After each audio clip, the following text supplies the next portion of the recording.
den lame shabla solwa. Omo a guru vajra dara sumati muni shasane karma. Utabadani shri vadra vasamanya sarva siddhi hum. Om Guru Vajradhara Sumati Moni Shasane Karma Uta Vardhani Shri Vajra Vasamanya Sarvasiddhi Om Guru Vajradhara Sumati Moni Shasane Karma Uta Vardhani Shri Vajra Vasamanya Sarvasiddhi Om Guru Vajradhara Sumati Moni Shasane Karma Uta Vardhani Shri Vajra Vasamanya Sarva Siddhi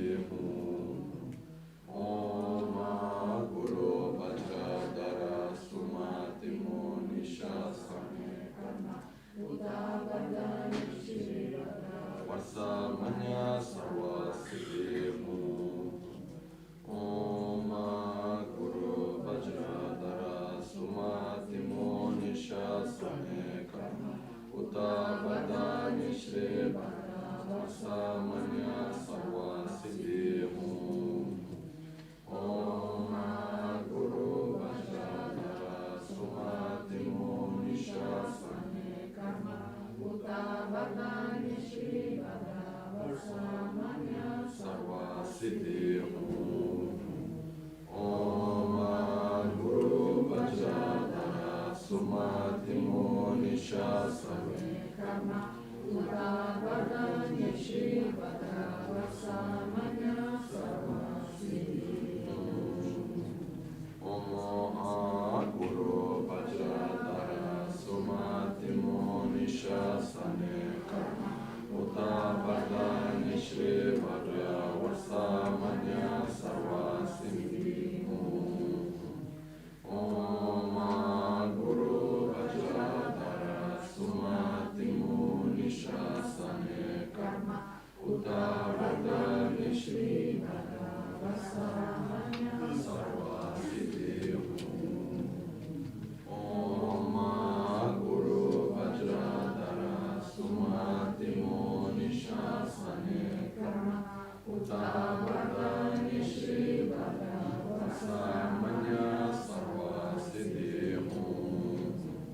Om Guru Vajradhara Sumati Muni Shasane Karma Uta Vardhani Shri Vajra Vasamanya Sarva Siddhi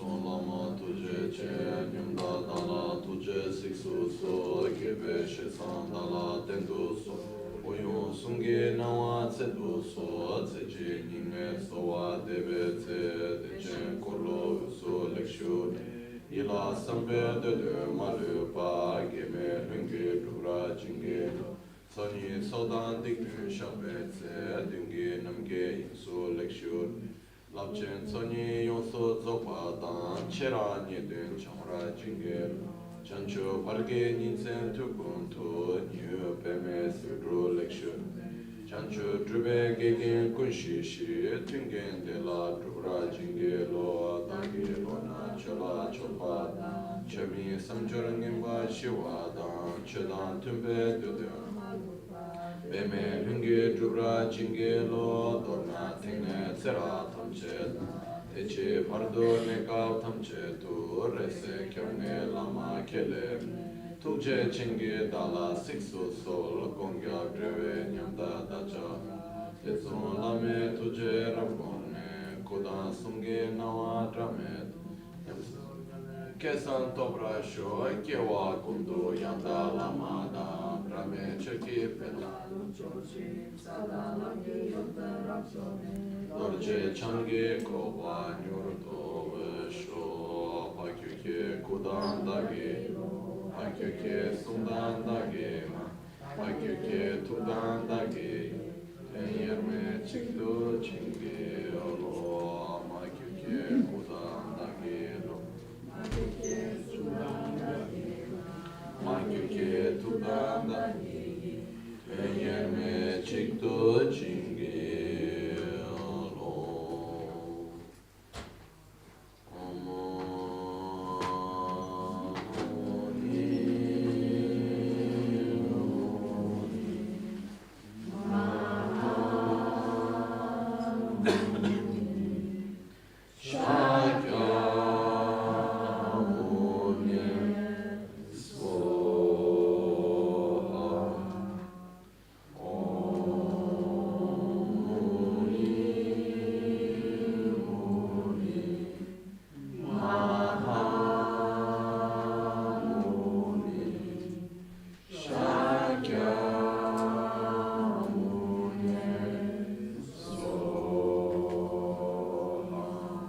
Dagi Jinso Gibe Sonamgi Drola Penche Sangye Rupa Sangye Chodam Soki Chonam La Chachu Pardo Dani Yatsuchi Dagi Jinso Gibe Sonamgi Drola Penche Sangye Rupa Sangye Chodam Soki Chonam La Chachu Pardo Dani Yatsuchi Dagi Jinso Gibe Sonamgi Drola Penchira Sangye Drupashu.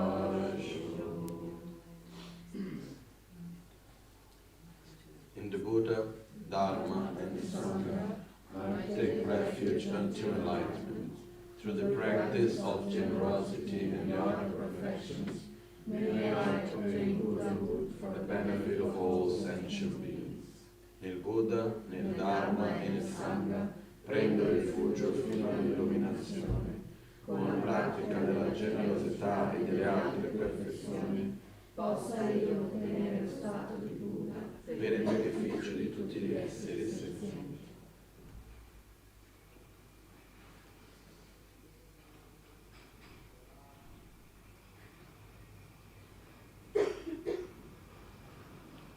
Buongiorno. Quindi anche oggi, questi prossimi giorni, farò gli insegnamenti in inglese, per questo se c'è qualcuno che ha bisogno della traduzione, c'è Francesco oggi che gentilmente ci fa la traduzione simultanea, e per questo se qualcuno ha bisogno delle cuffie può prenderle di qua. Ok?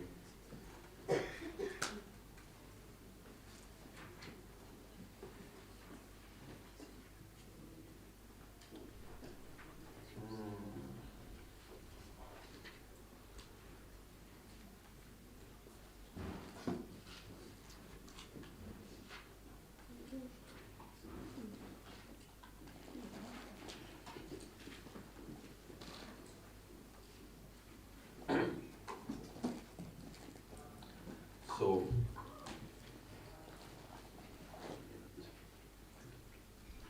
to start for today, I need to little bit take care to control myself not to make too many introductions because we don't have so much time left. And actually, I had the idea to give more time to the vows and commitments and advices. Point number 5 and 6, so we started from that, but if we don't focus on it, there is the possibility not even to finish it, so I prefer now we just go directly to the point. Okay, so we'll start by reading the ones that we have already explained. So in page 43, I will just read it first.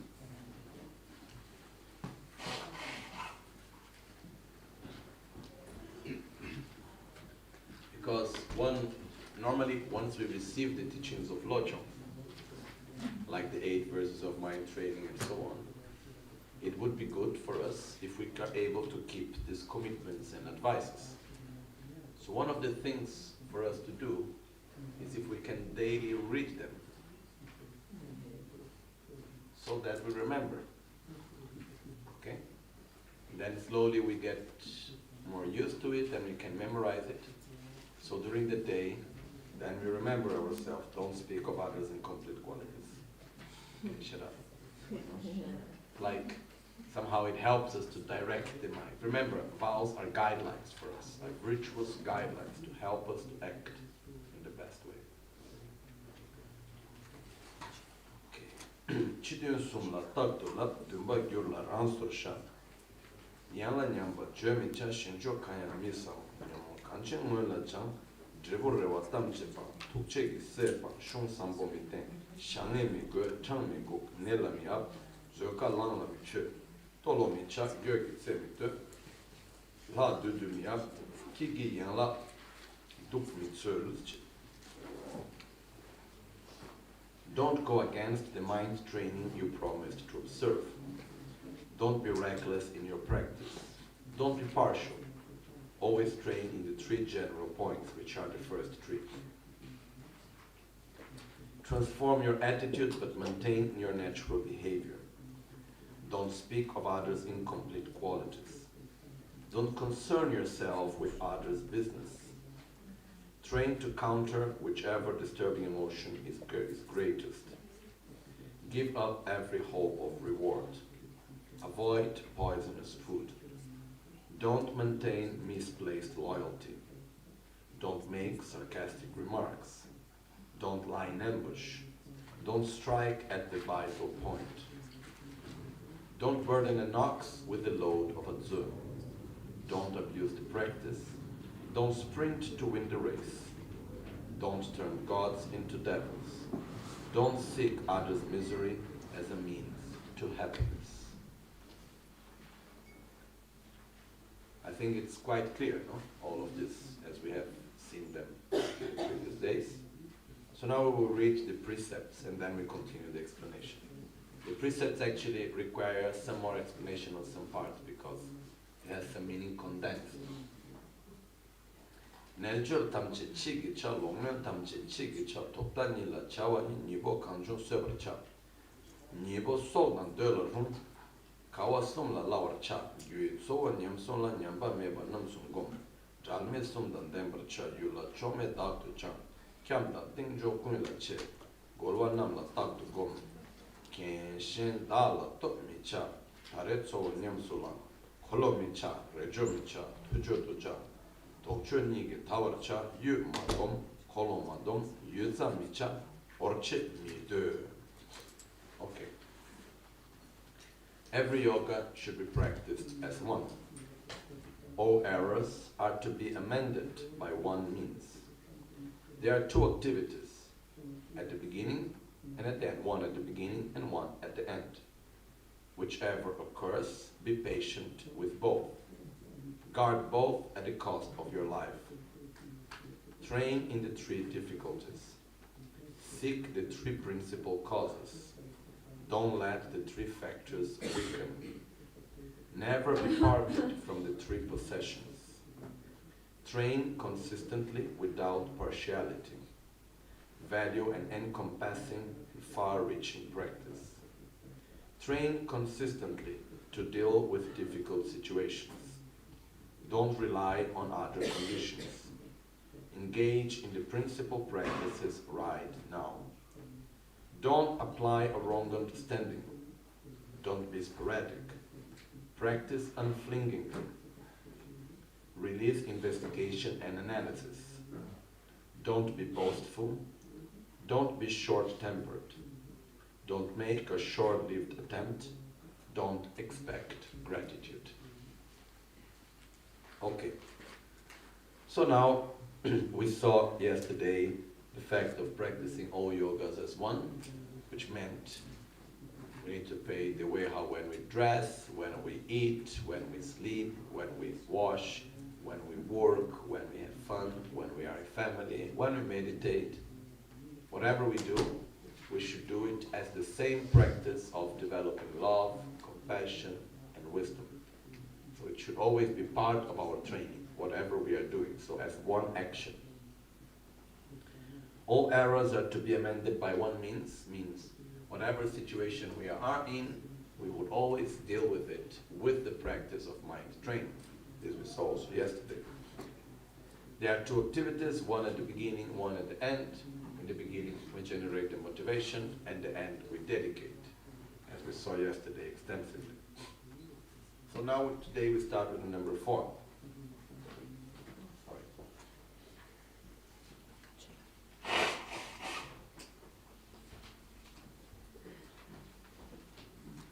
Whichever occurs, be patient with both. So here, what it means is that basically when we say whichever occur, be patient with both. I have, in this book, I have 2 commentaries, and both of them have a little different explanation. But also I remember the one given by Panchen Lobsang, which fits more to one of them, so I will follow that one. Basically, both means good things and bad things. So whichever occur, be patient with both. What does it mean to be patient with good things?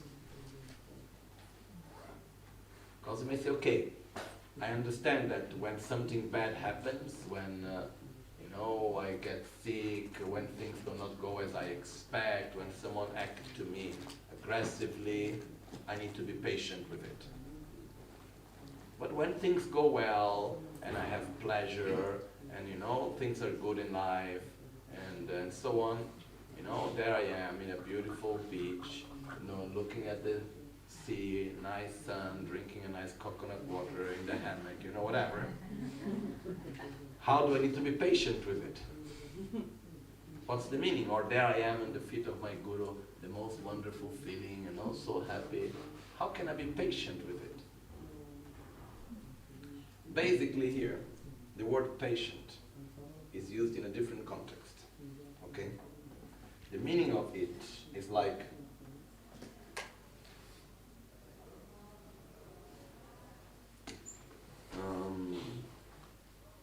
let's say I'm holding the book, okay? I'm holding this book, and whatever happens, I will not let it go. So I am patient with the difficult situation. Someone is telling me, is pushing me down, I am tired, and so on. But still I will deal with it, I will cope with the tiredness, with the difficulties, and I will not let the book fall. This is one way.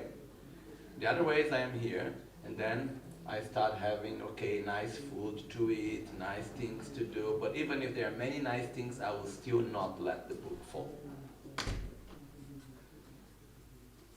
So whatever happens, be patient with both.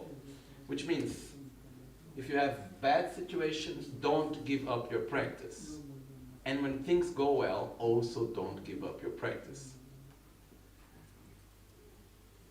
Which means, sometimes when things are really going well, it's more easy for us to lose our practice than when things go bad. We are in a situation with a lot of pleasure, and things are nice, and we are relaxed, and we say, okay, tomorrow I can practice. Come on, now let's just enjoy.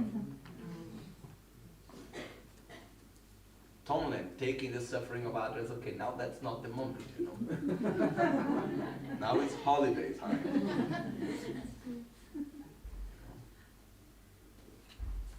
So whatever happens, be patient with both, which means when good things happen, do not allow that nice, good feeling, which is nothing bad about it, but do not allow your practice to weaken because of that. It's not because things are nice and you feel happy and you feel pleasure and you feel good that you will stop taking the suffering of others and giving your joy, that you will stop training into love and compassion, that you will stop observing phenomena as being just as an illusion and training into wisdom. For example, when good things happen, remember they are impermanent. And let's enjoy as much as we can, because sooner or later it's going to change. And in the meantime, I dedicate that pleasure to all other beings. I'm not allowing my practice to go away. So, it's actually something very important at this point. Because we don't think normally when good things, positive things, as an interference, no? When we think about interferences, we imagine like someone harming us, or whatever problem of hunger or thirst, or whatever external problems and difficulties. But sometimes, pleasures, good things, success, can be a big interference. What is an interference? Anything that take us away from our path. That's an interference for the path. So for example, having great success in my career, or being completely in love with someone, or having a moment of great recognition from other people, or earning a lot of money, and all of this, which can be wonderful things by themselves, can be great interferences for the path. So, the commitment here doesn't say give up good things. At no point it's saying that. It's just saying, be patient with it. Whatever happens, whatever good thing happens, do not allow that good things to block your practice. Don't give up your practice independently of what happens, good things or bad things. Always keep the right direction. Actually, it's more difficult to keep the direction when we are in good situations than when we are in bad situations. When things go bad, we ask for help to the Guru, please help me, we take refuge, we do something, you know. We go to look for it somehow, we connect, we say, oh, maybe if I do Tongan things will get better, you know. But when things are going well, then we just want to experience that going well, that pleasure, you know, and we don't want to think about anything else. That's why I said, be patient with both. Is it clear the concept of being patient here?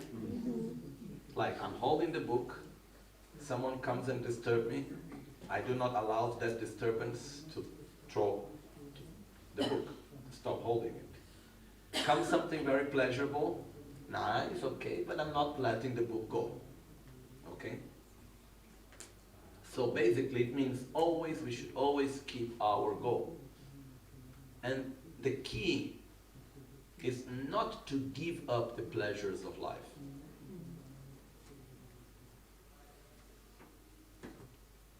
But not to lose one objective and adapt how to practice within the moments of pleasure and within the moments of anger.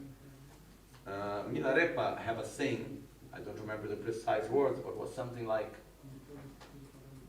when I am healthy, I am happy because I can practice well my Dharma and I can meditate well and so on.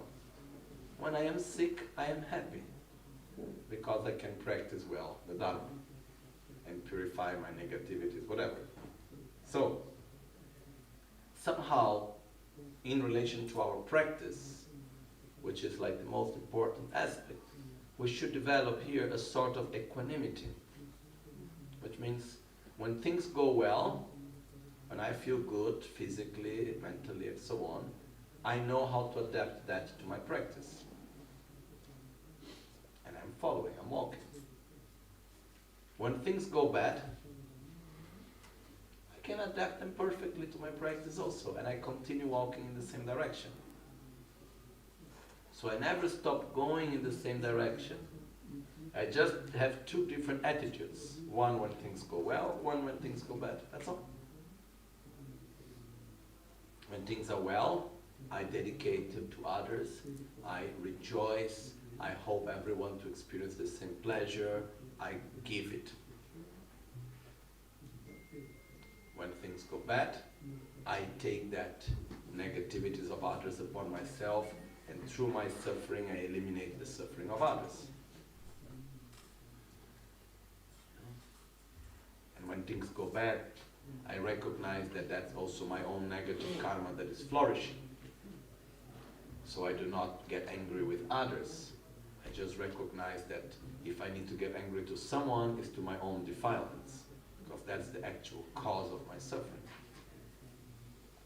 So I use the moment of suffering as actually suffering is the greatest incentive for practicing the Dharma.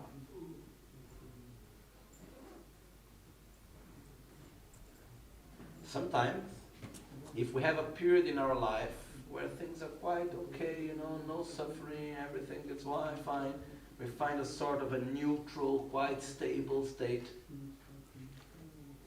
Sometimes this happens that we remain in a sort of anesthetic,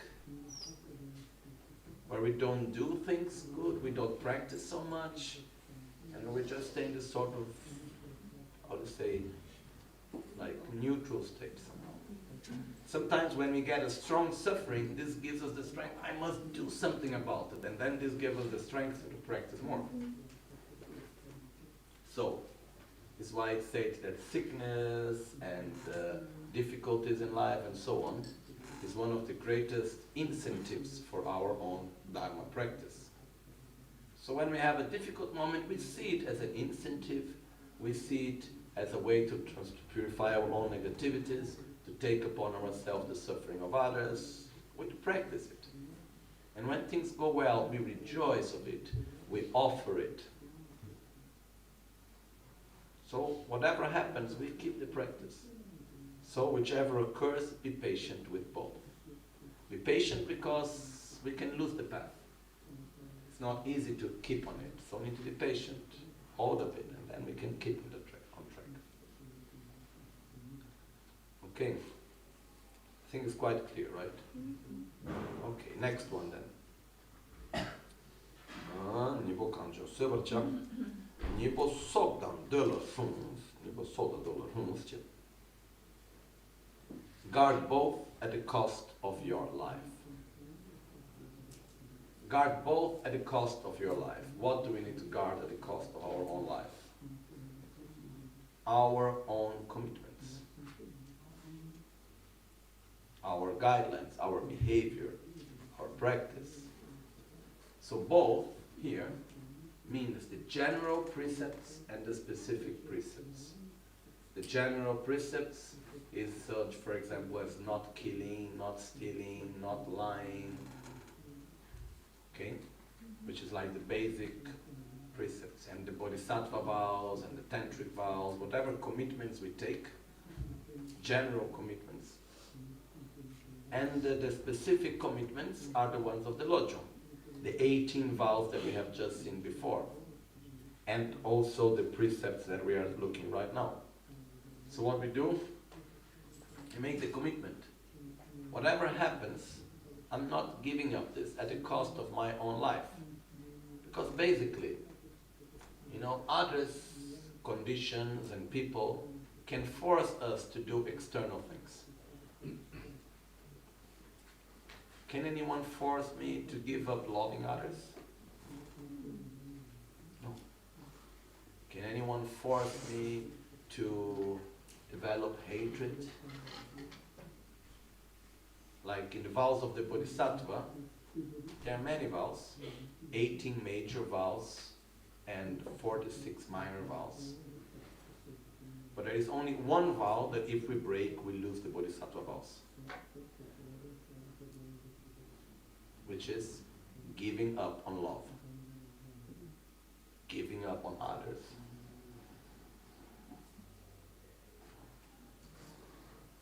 So, the attitude here is, I have my deepest vows, my deeper commitments, that I will not abuse the practice, that I will not spring to race, that I will not turn the gods into devils, and so on. Okay, we have our own understanding of the practice.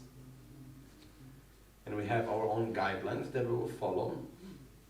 And it doesn't matter what happened, it's not an excuse for me to break my commitments. It doesn't matter what happens, it's not a reason for me to break these guidelines, to break the commitments that I have committed myself to follow. So this is the other advice, which says, guard both, protect both at the cost of your own life. It doesn't matter what happened, I am not gonna break my commitment.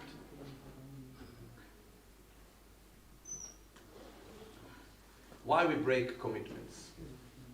Because at some point, we think that the difficulty of holding it has a higher value than keeping it.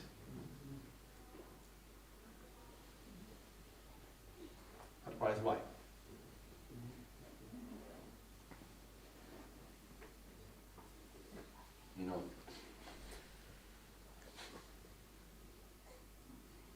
Maybe there is also another thing, which I truly believe it's how to find a nice word, a trap. It's really something. It's an illusion. It's something that we think is good, but I don't think is really good. Is we have nowadays this idea that we must be spontaneous.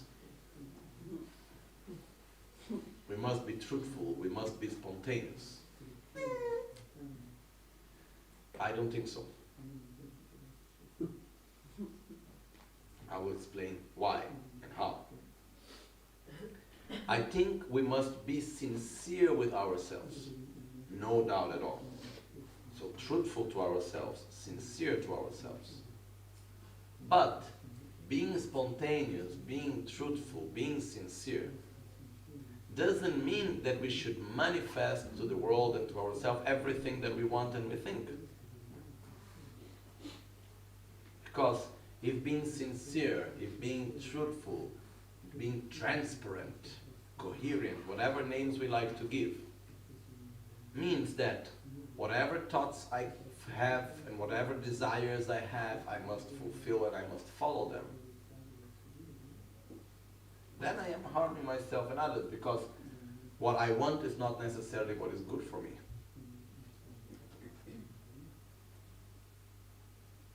So I think sometimes we end up breaking commitments because we give away great importance to what we want more than what we need. And say, why should I do this? Because truly I don't want. Because I committed myself to do it. In a moment of clarity. Why do we take commitments? Just to help on this. Normally we should take commitments when we have that rare moment, is moments of clarity. Okay? Like once talking to a friend, she has this thing that sometimes the mind is completely blurry, see things negative, and sometimes there is this incredible moments of clarity, which I make the joke saying Manjushra, it's like Manjushri coming, like wisdom and clarity and so on. We all have these moments of clarity. It's in the moments of clarity that we should give guidelines that remain there in the moments of unclarity. And when the moments that our mind is not clear, that we are not sure, that we are confused, we have the guidelines that we have put, and then we follow it.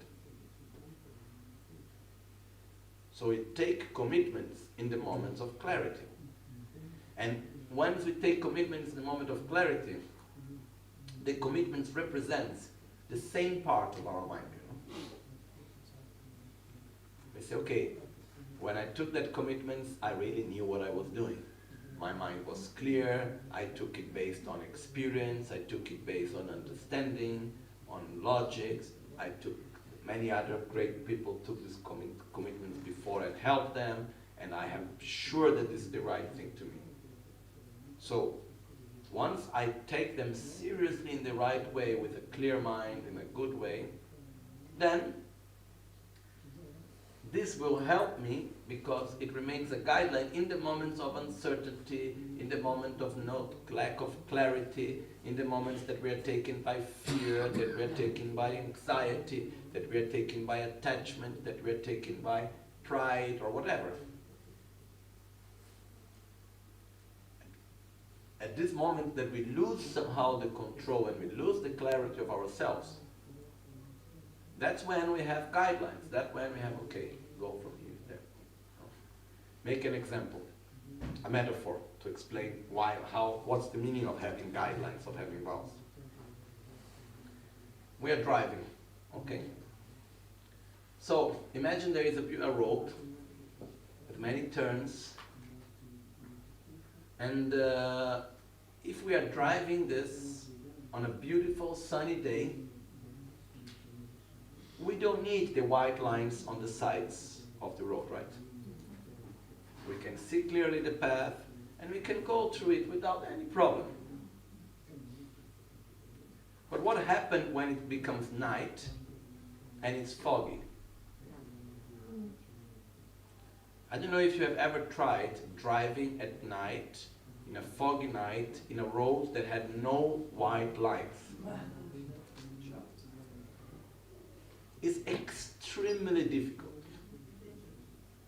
Very dangerous. We don't know how to do. We don't know really what is happening. We have no guidelines exactly what we are doing because we have no clarity of what is in front of us. Okay? So the white lines, when there's a sunny, beautiful day, the white lines, they are just there, like if they had no really much use, because we have clarity of the path. But when we lose that clarity because it gets dark and it gets misty, then the white lines are really important. Then that's the ones that are going to tell us turn right, turn left, keep straight. Right? So when we have inner clarity of our mind, and we are peaceful and our mind of clarity, it's like the beautiful sunny day. We don't need guidelines to tell us really what to do, what not to do. We know. We can see the path clearly, we can go nicely. But the problem is that very often we are in our darkness. We are taken by our own anxiety, by our fears, by our ignorance, by our mental dullness, by so many things. So we become in this dark, foggy inner state. And that's when our commitments are the white lines on the road. So we look to them, and by that we choose to go right, to go left, to keep straight, to go onwards, to stop. We know how to go because we are guided by these lines.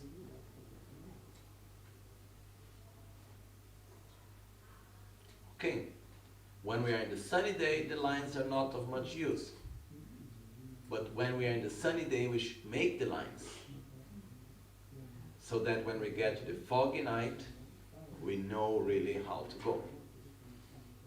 We may go a little bit more slowly, but we do not lose our path, and it's not so much danger. It's like a safeguard.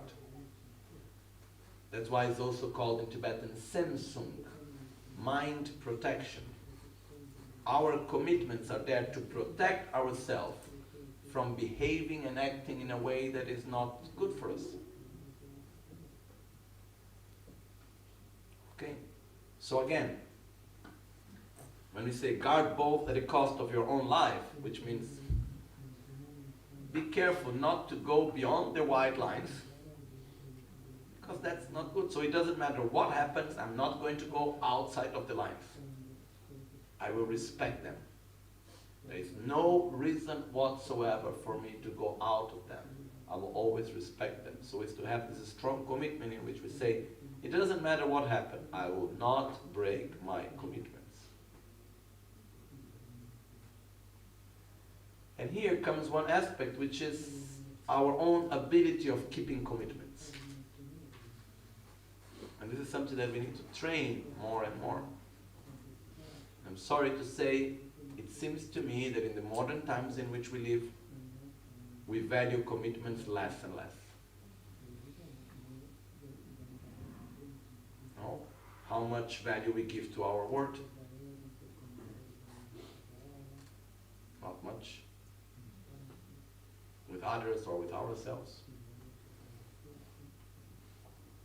So, it is important for us to value our commitments, to value our word as something really so precious that we will not break it, even at the cost of our own lives.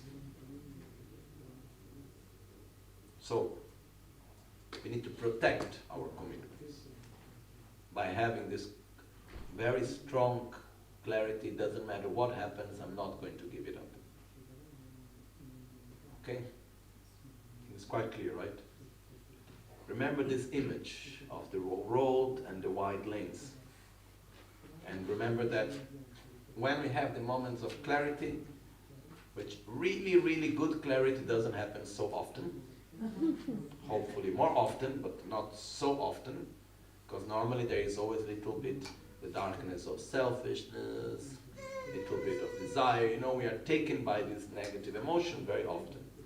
So we don't have really the clear picture. So when we get really the clear picture, then that's when we need to really place the lines to follow. Okay? Let's move on then.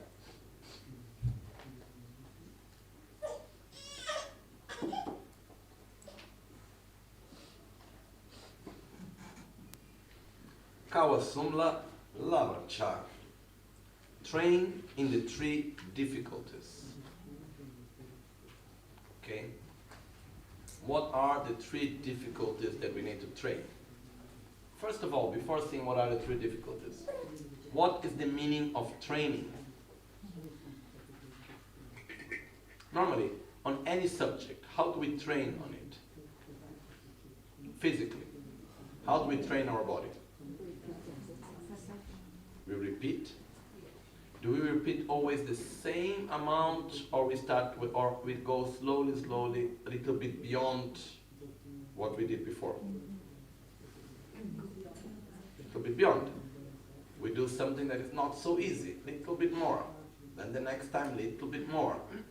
When we train, do we remain always inside our zone of comfort, or we slowly, slowly goes always one little step beyond our comfort zone? How we do when we train? We go beyond, right? So when training, we go every time one little step beyond our comfort zone, and then we make that step our comfort zone. Then we go one more step beyond our comfort zone, then we make that inside our comfort zone, and slowly, slowly we make ourselves to be more acquainted to whatever we are doing until that comes in a more natural way. That means to train. Okay? So, training requires energy, training requires effort. And here in these advices it says that we must train during our life into three things. Many things to train, but here specifically is talking about the three difficulties. So it's training into three things that are not easy. Okay? Which are? Number one, they are like gradual. Okay, we start for the first, then we go to the second, then we go to the third. The first level is to train to be aware of one's own defilements when they manifest.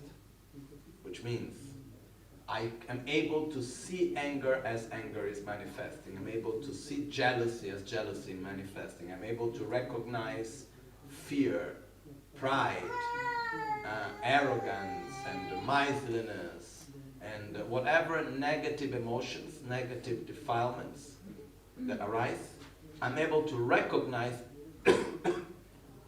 as they appear. Okay?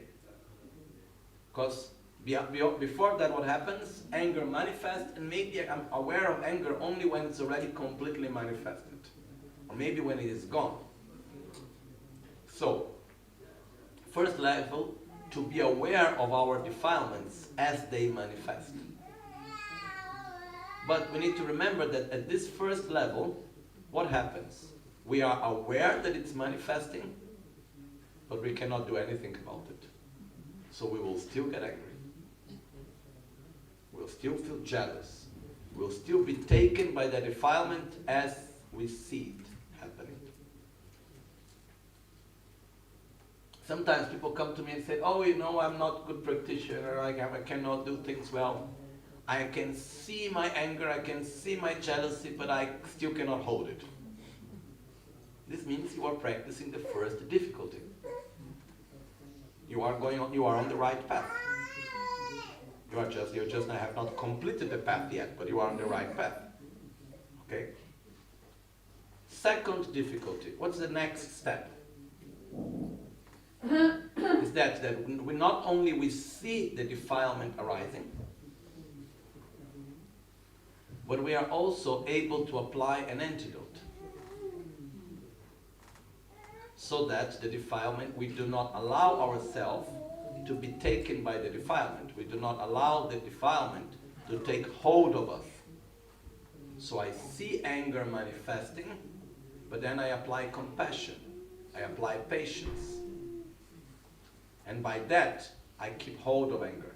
Anger doesn't manifest. It doesn't take my words, it doesn't take my actions, it doesn't take my thoughts completely. I'm able to keep hold of it. Okay? But not for long. That's the second step. So I'm able, not anger starts to come, I'm able to apply the antidote, I hold it for some time. But what happens at a certain point? Boom, it goes out. I cannot hold it for long. This is the second difficulty. The third level, called the third difficulty, is to give continuity to the second. Okay? Is when we are aware of the defilement manifesting, we are able to apply the antidote, so we are not taken by the defilement, and then we're able to hold on the antidote until that manifestation of the defilement is completely gone, completely fades away. This is the third difficulty. Okay? So what is the what's the three parts of the process? First, we are aware. Second, we know how to apply an antidote in order not to be taken by the defilement, but we still cannot hold for long. Third, we can hold as long as is necessary without letting ourselves be taken completely by the defilement. Because also, if we look, for example, anger. When anger manifests, does it remain forever, or sooner or later it fades away? Sooner or later it fades away. So if we are able to hold on it until a certain point, then it fades away. That's the third difficulty. Okay? So basically, awareness, antidote, keep the antidote, hold on it. And there are three difficulties that we need to train. Train means we put an effort and we go a little bit beyond what we are used to do, beyond our own comfort zone. Is it pleasurable always to be aware of what we are feeling? Not really. Sometimes we just want to give up and let our emotions burst away, and not for us, relax. Instead, no, there we are, we're trying to have awareness. No, I shouldn't let myself be taken by this. Oh, look at that attachment. Oh, look at the jealousy, look at the envy, So can't we never relaxed? No. There we are, always looking, always caring, directing. Then, the first step is still quite a bit frustrating. But once you are on the first step, please remember, you are on a first step and there is other steps to go. And it's so good that you are there. It's a really good sign if you are aware of an defilement but you cannot hold of it. You cannot take hold of it, you cannot control it. That's a very good sign that you have done the first step. Then, now we need to put effort on the second. And when you are able to hold it for some time and to direct the mind and to an antidote, but not for very long, it's a very good sign. You are on the second level. Then when we are able to hold it on and to apply the antidote for a longer period until that defilement completely fades away, that's a wonderful sign that we are training the third level. Okay? So, one important thing to understand here also, this is training. It's not something that you understand once and it's done. It's something that we need to repeat again and again. And if we do not keep the energy to do it, we will lose it. So for example, we start being aware of our negative emotions. And then one time we say, okay, now I have complete awareness of my negative emotions, so I have done it. And then we relax, we stop putting awareness and effort in it. Then what will happen? We will just be taken by it without awareness again. So we need to keep on keeping the effort of having awareness until it becomes spontaneous, until it becomes natural. This is what is called training. Repeat it again and again, again and again. So always train in the three difficulties. Awareness, antidote, keeping the antidote. Okay? And one of the things that help also when this happens, when we are in this process, is actually understanding that say, okay, the anger, you see the anger manifesting or any other defilement. You're able to keep hold of it and just remember, it is impermanent. It is impermanent. Just keep hold a little bit longer, it will fade away. And then as we bring our mind to a different object, then gradually it will just fade away. If we keep as long enough. Okay? So these three difficulties are really something very important to train on. I think it's quite clear, right? Okay. Next. Seek the three principal causes. Seek the three principal causes. Let's look here in the commentary also. So I make sure I don't say something stupid. Chudrubi Gyötso Lama Sambojawa Rangelo Leso Roma.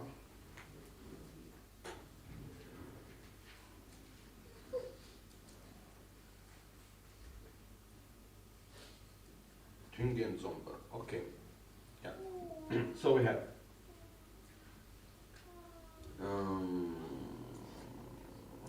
where we are. Gyötso Nyum Som Lam.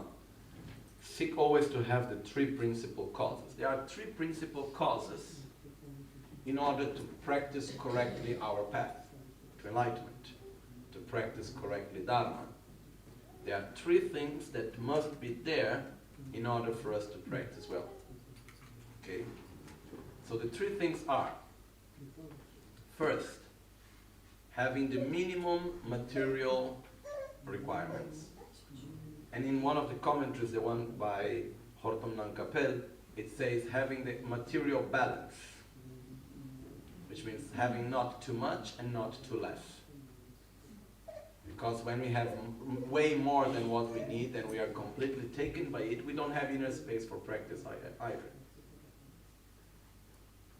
Because, as said in Tibetan, Mila Gyugo Gyula Dapogo. People need things, things need owners. So if we reach a point in which we have so much that we live in order to take care of the things that we own, and all our inner space is completely taken by the house, the money, the this and that, whatever,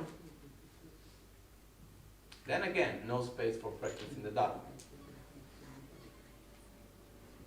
So here the first condition, the first cause, is to have the minimum requirements materially. So we have enough food, we have a safe place to live, we have can take care of our health.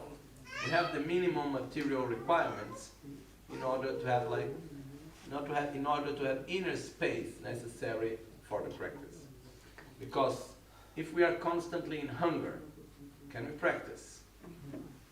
Yes, but it's extremely difficult. If we don't have a safe place where to live, again, it's difficult. And like this we can go on and on with many examples, but the fact is that we must have the minimum requirements in order to be able to practice well. This is the first cause. Second cause, to have a guru, to have someone that guides us correctly with wisdom and love onto the spiritual path. Because just by ourselves, we really don't know what to do. We need to have someone that can see farther than us, that can guide us, someone that can be an example for us. So, actually, when explaining, this is the first cause that is given. But they are all three important. Okay? And so we need to have someone that guides us correctly, with love and wisdom. And the third cause is having pleasure in the practice. Is wanting to practice. Because I can have the most wonderful guru. I can have all the material conditions, which we do have. If we don't want to practice truly, then it remains stuck. Okay?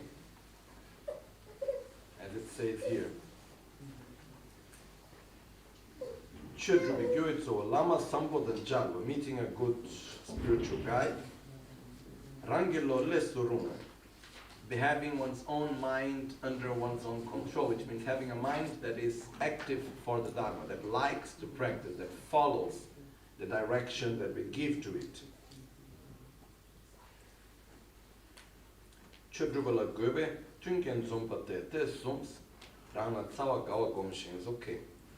So basically, we need to put effort to gain these three causes and to keep them once we have them. So to have a correct guide, to make sure that our mind follows what we want, to have pleasure in the practice, and to have the minimum conditions. From the three, which is the one more difficult to find?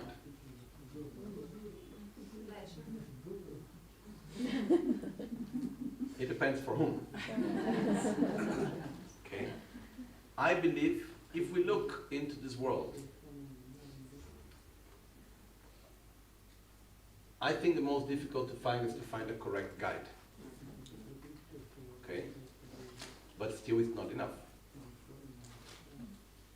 How difficult is to find also the minimum material conditions? Very difficult actually. How many people are there in this world that they must live for survival? Many, many people.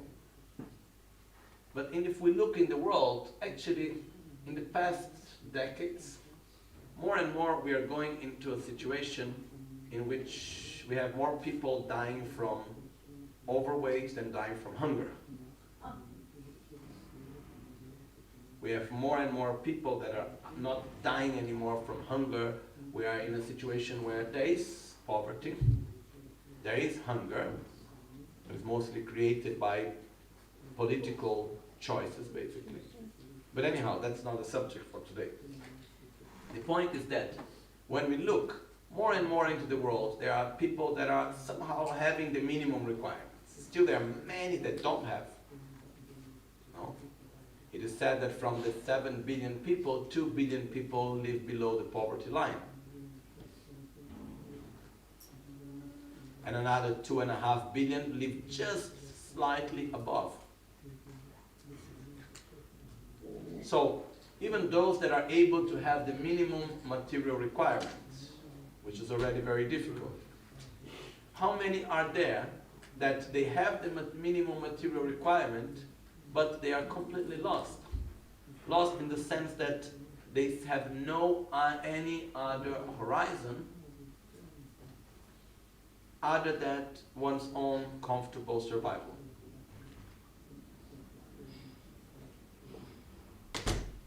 There are many. I'm sorry to put it in this way. So, to have someone that guides us correctly, and by this I don't mean that must be the Buddhist Gelupa Lama. I'm not saying that. I mean to have someone that guides us with love, with wisdom, that shows us what we are not able to see, that opens our mind beyond our own ordinary survival, that shows us a path to develop our qualities, to diminish our defilements, independently of what religion, of what name, of what shape or form it's given. There are many people that follow religion but still don't have a correct guide.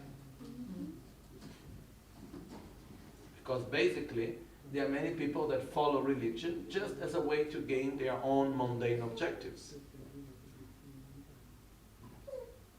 That's not a correct guide, a spiritual guide. And then, so from the three conditions, the first one is already difficult. Then, the second one is even more difficult. And once we are part of that small elite that have the minimum material requirements, that have a correct spiritual guide, is that enough? No. Because we end up taking it for granted. We are able to have the most rare and difficult things to get, and what we do, we go back to comfortable survival.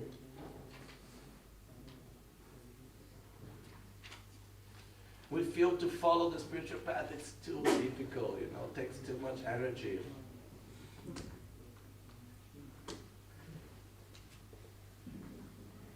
So what is the third point which is fundamental to make it complete? The pleasure in practicing. The joy in practicing, even though it's difficult. We do have it. Otherwise, I don't think we will be sitting here during our holiday time.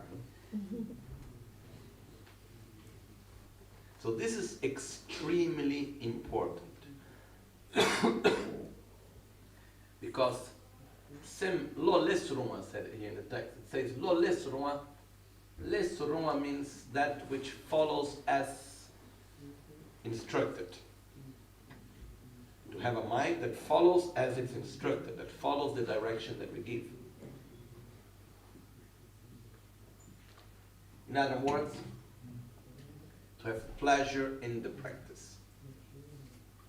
So once we already got the first cause, minimum material requirements, we got the second cause, finding a correct guide, then we must cultivate the third cause, which means we may have it, but we need to take care of it and cultivate it, which means to have pleasure into the practice. Okay? Because we may have the first two. If we don't have the third, they do not serve for much. I think it's quite clear, no? Okay.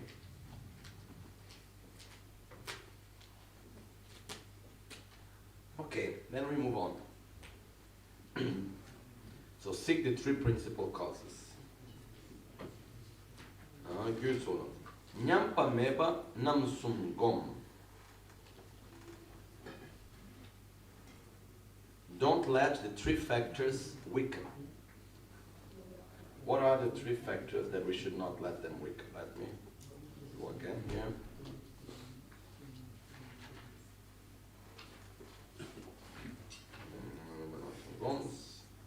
Lama la teko, laba la pagyo, lojong la troa. Okay, actually in the first one that we just saw now, that we called see the three principal causes, the one regarding the mind means sem lesuruma, which means having a mind that follows what we want, basically. Having a mind that is not too sick. Having a mind that actually is able to do what we want. It's having a mind that functions correctly. Okay? Because we can have the best guru, but if we are completely out of our mind, it's difficult. So we must have a mind that the direction that we give, we are able to follow. So I made a small confusion. It's not having pleasure in the practice. That comes now in the second part. This first one is not having pleasure in the practice. It means, okay, having the minimum material condition, having the guru, someone that guides us correctly, and having a mind that is healthy enough to be able to follow what we say. So we are able to understand, we are able to meditate, we are able to follow the directions that we give. Okay? This is also the other condition that we must have. Then now comes the next part, which it says, once we have the three, we keep the three principal causes, we should not let the three factors weaken. The three factors that we should not let become weak are faith and gratitude and respect towards our spiritual guides. Lama la teku, faith, gratitude and respect towards the guru. Then we have to the gurus, to our spiritual guides, laba la pagyo, conscientiousness of the correct behavior. Conscientiousness means our ability to do what we know that is right and to abandon what we know that is wrong. Okay, so this is awareness. And then Lojong Troa. Third one is the pleasure in into mind training. The joy into training our mind. So we should not let these three factors to become weak. The faith, gratitude, respect towards those that guide us, our gurus. The awareness and the conscientiousness, which means the ability to follow what we know that is right and to abandon what we know that is wrong, to have awareness of it and to keep it on track. And the third one is the pleasure into the practice. Have joy into the practice, have pleasure into the practice. These three factors, once they weaken, they can take us out of the path. If we do not have any more gratitude for our guide, we do not have respect, we do not have gratitude, then we enter into our level of negative judgment. Then slowly, with this by this, we go out of our path. I have seen this happen. And one thing that, I don't know how clear we understand it, but I will try to make it clear. When we talk about the guru in this case, truly speaking, it's not so much the matter of the person. It's not so much the relationship with the person of our spiritual guide. It goes much beyond that. It is what it represents to us also. The guru is the manifestation of the Buddhas. The guru is our role model to follow. It is like something that is extremely valuable inside of us. And it's the connection with the Dharma. So if we break that link, then after to make it up again, it's quite difficult, not impossible. So, what's one of the ways, when do we see that we break that connection? When we have no more faith, no more respect, no more gratitude, any one of this, then it's gone. So one of the, I have seen, for example, situations of people that for whatever reasons, someone that they recognize as their guide, as their spiritual guide, as their guru, as their teacher, for one moment in their life something happens and they don't feel any more comfortable being near to that person, following the teachings, whatever. There are two attitudes possible here. Or we simply say, I am not able anymore to receive these teachings, it doesn't fit anymore so much to my mind, so I'm very grateful for what I have received, but I will look for a different guidance at this moment, because at this moment of my life I need a different guidance. And I always keep the gratitude, I always keep the respect. That's okay. It can happen. The other way is that at one point I see that my mind doesn't fit well anymore, and then I start criticizing, I start going against, and then this is extremely negative for ourselves. I have seen this happening quite a few times in my life, actually. It may be one of the most sad things I ever saw happening.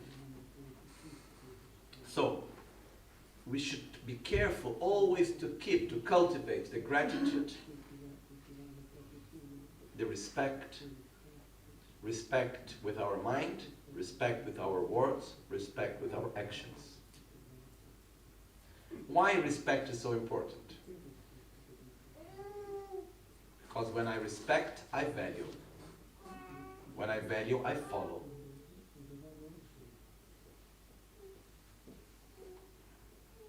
If an advice is given to me by someone to whom I have no respect, I will not follow it, even though it's the best advice in the world. If someone that I really have a lot of respect, veneration, respect, that it almost manifests like fear sometimes, and then this person comes and gives me an advice, will I put effort to follow it or not? Yes. We may even say, I don't understand it really, but you know, he told me to do this, so I must follow. So once we have we made a correct choice of having someone that guides us, respect allows us to give value to the advices, and basically from that we will put energy into the path. And we are the one benefited. The greatest benefited by respect is ourselves, no one else. I talk this by my own experience. Okay? So, do not let respect, gratitude, faith, which goes together, to diminish. Second, to be aware of what is right, of what is wrong, of what is harmful, of what is beneficial, and to respect it. To have awareness of impermanence, to have awareness of the preciousness of this life. To be conscientious means to take into consciousness the things that we know.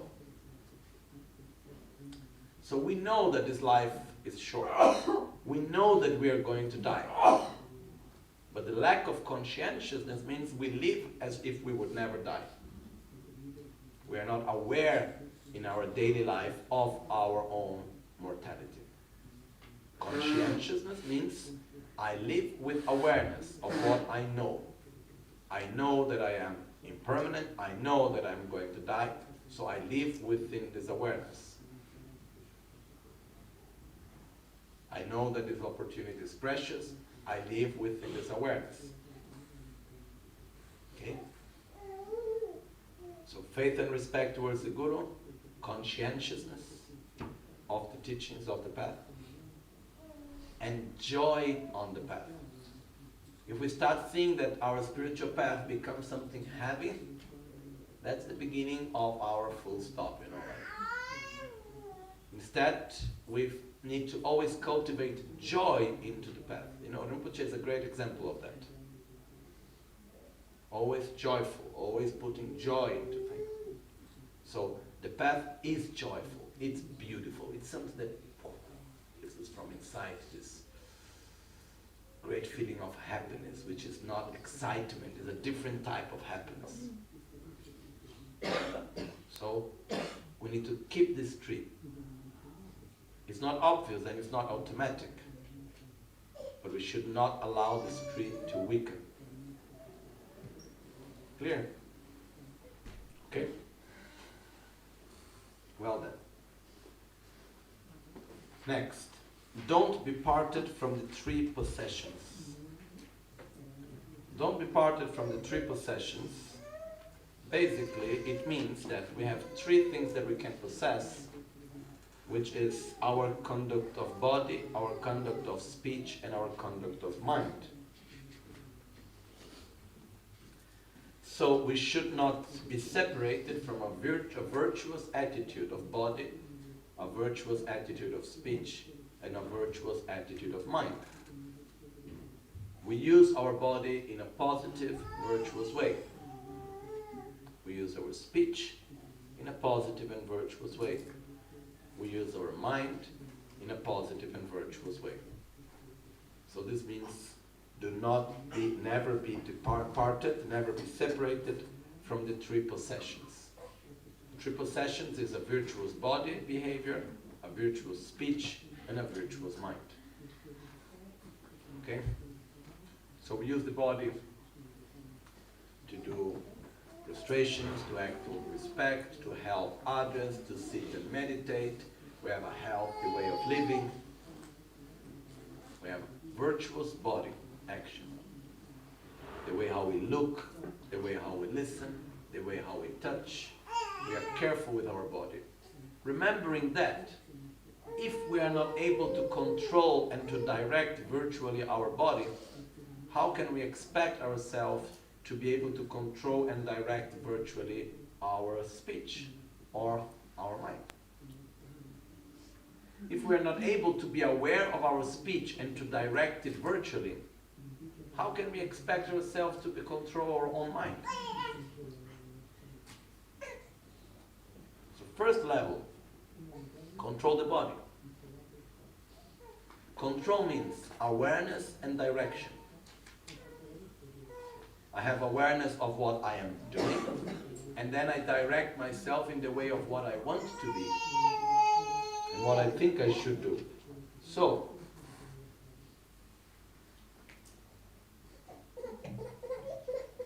now, acting with the body virtually is somehow more easy because we can see more clearly the results. Okay? The way how I look, as Rinpoche is always saying, peace looking, peace listening, peace touching. How we use the body. Okay, inside we may really not like the person, but at least smile. That's the first level, you know. First, we must be able to be aware of our negative physical behavior and to direct it. If we are able to do it with the body, then it will be easier to do it with the speech. Once we are able to do it with the speech, then we will be able to do it with the mind. Okay? So it's very simple, you know, let's say, formal and non-formal education. Which means, how do I greet? How do I look? For what do I use my body? I meditate. I pay respect. I make offerings. I help other people. How do I use my body in a positive way, in a virtuous way? And again, awareness of what I am doing, direction of what I want to become. Second, the speech. Awareness. How am I speaking? What am I saying? How do I in which way shall I speak? What do I want to say? Awareness and direction. Once we are able to control and to direct our speech, then we can control and direct mind. Otherwise not. It's important to see this process because sometimes I see some behaviors which is like, oh, you know, in Buddhism the whole thing is about the mind. I can say what I want as long as my mind has the right motivation. No. Because you are cheating yourself. If you're not able to control your speech, you may fake to yourself that you are controlling your mind with a good motivation. Truly you are not. It's true that we need non-formal education, but first we need formal education also. There's some minimum respect that we need to give, some minimum ways of behavior that is important. So, the fact that we generate a good motivation, that we generate ourselves as the deity or whatever we do with our mind, wonderful things, do not justify aggressive, negative behavior with our speech. And again, we are just making an illusion to ourselves that we can control our mind if we are not able to control our speech. I think it's quite clear, right? So,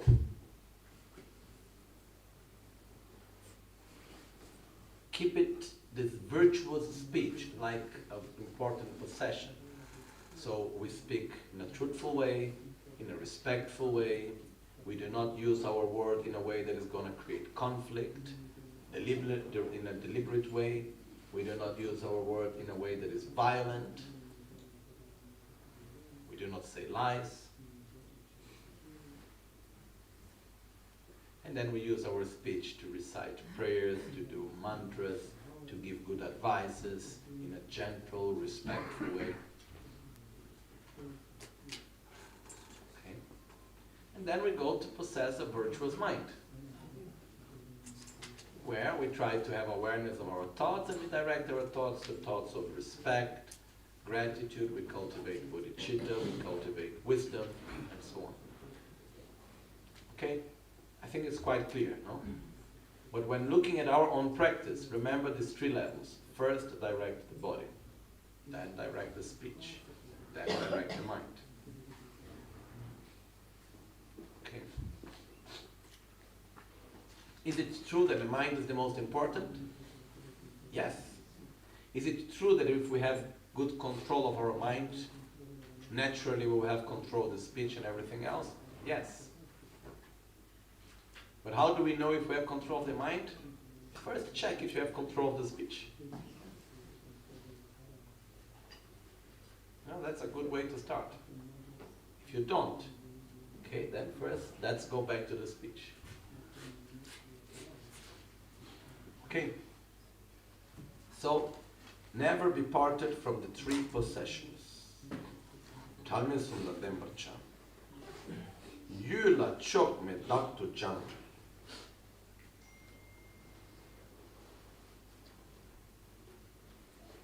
Yula chok me daktu jang. Let me just say, don't ever be parted from the three possessions. Train consistently without partiality.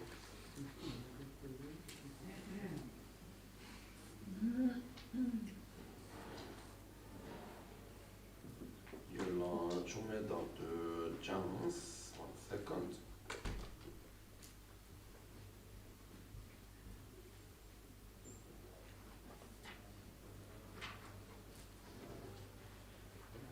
Okay, basically, when it says here, where were we? Number 10. Train consistently without partiality. Yula chokme taktujan. Partiality means I will train love and kindness with those that are nice to me. I will not train with those that are nasty to me. I will train love and kindness with those that are harsh to me, but I would not do to those that are nice to me. I will train love and kindness to those that are far away that I don't know, but I would not do to those that are near to me in my family.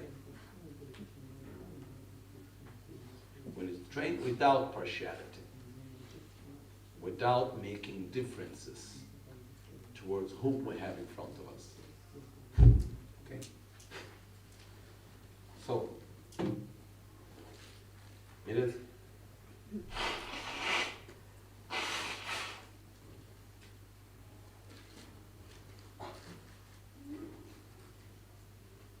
sometimes it can happen that a person is very kind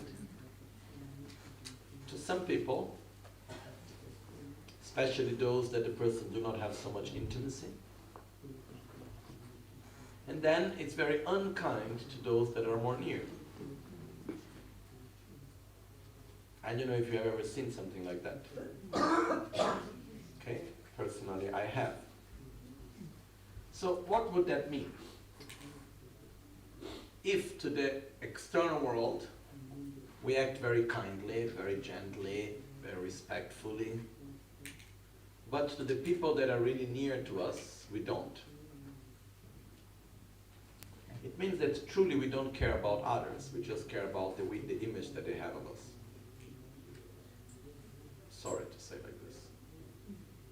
Because not always being kind means that we care about others. Sometimes being kind means that I care about my own image, about how others see me. And sometimes it happens that the people that are very near to me, I take for granted that they love me, that they take care of me. So I don't care so much by keeping a good image with them. So I'm not that kind. Okay. So, when we are here talking about developing love and compassion, training on patience, on generosity, we should do it to everyone, in every context, in every situation, in the same way. It doesn't matter if we are with a friend, or if we are at the bus station, or at the airport, or at the hotel lobby or wherever we are. We should train love, compassion, patience, generosity, kindness. We should follow our path independently of where we are, with whom we are. Okay? So by that we say, no? Yula chokme, tak tu chang. So train consistently without partiality. We're always following our path, but we don't make difference with whom we are. Okay? This helps us to assure that our practice is a real practice and sincere. Because if we start making differences with whom we practice, then maybe we are doing it because of the recognition. Because we want the other to be kind to us. Because this can happen also, no? I am kind to you because I want you to be kind to me. I am kind to you because I don't want you to be upset with me. I am patient with you because I don't want you to be upset with me. Can this happen? So, I'm not patient with you because I don't want you to suffer or whatever. I just don't want you to react over me because I don't want that reaction. I'm kind to you because it's so nice when you are nice to me, you know. So I'm really kind towards you so that you are nice to me. It's not bad, these things. These are not something negative. But it takes us away from our sincere practice of developing a true unconditional love. So what we should do is not that we should push away from the people that are near to us, but we should practice the same attitude with whoever we are, whatever situation we find ourselves. Kindness, respect, love, compassion, together with wisdom. We should try to apply our practice, our training, in whatever situation we are. Okay?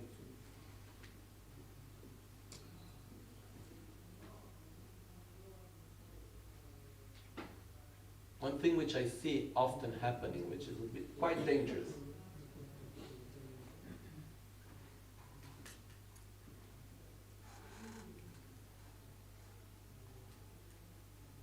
is we are in favor of love, of compassion, of peace, of kindness, as long as the other person thinks in the same way. If we are really in favor of peace and of kindness and of respect and so on, shall we respect everyone or only those that think in the same way as we do? Everyone. This is not what really always happens.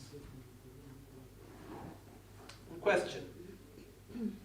If I'm really for peace and for respect and for gratitude and for love, and by this I end up loving and respecting and caring for those that do not care for the same principles,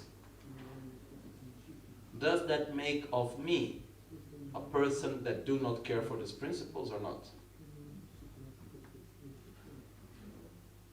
No. The other way around, it makes me someone that really cares for them. Because sometimes what happens is like this. We have this idea that if we love someone, if we respect someone that has an attitude that we don't like, it's like if we are giving validity to their attitude. That's not true. If I am really for peace, if I am really for respect, if I'm really for gratitude, for love, I should love even those that have a complete opposite attitude, those that are for anger, those that are for violence, those that are cruel. I should respect, I should value, I should care in the same way. That's difficult, yes. Respect, value, care, love doesn't mean that I need to support every of their ideas. Means that their happiness is important for me as the happiness of others. Their suffering is important for me as the suffering of others. This is where it comes to. Train consistently without partiality. Okay? I think it's quite clear, right? All right. Let's go on then.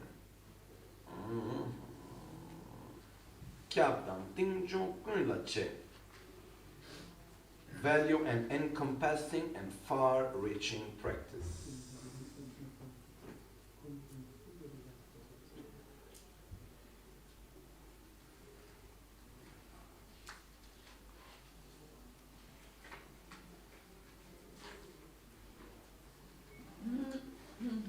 And encompassing and far-reaching. Far-reaching, vast. In Tibetan it says value and vast and profound practice. Okay, kyap dan tingchong. Kyap, it's vast. Tingchong means profound, that goes deep. And encompassing, far-reaching, going deep. So what does that mean? A vast practice, far-reaching practice, means that our practice of Lojong reaches every aspect of our life. You know, it reaches my friendships, it reaches my family, it reaches the way how I meditate, it reaches the way how I talk, it reaches the way how I have fun, the way how I sleep, everything. It is present in every aspect of my life. So it's a far-reaching practice. It spreads into everything. But at the same time that it spreads into everything, it must be deep. Deep means it's not superficial, only verbal from the mouth out. Oh yes, I love everyone, and so in every context I go, I'm saying that I love everyone and how beautiful are all sentient beings. But I don't feel it.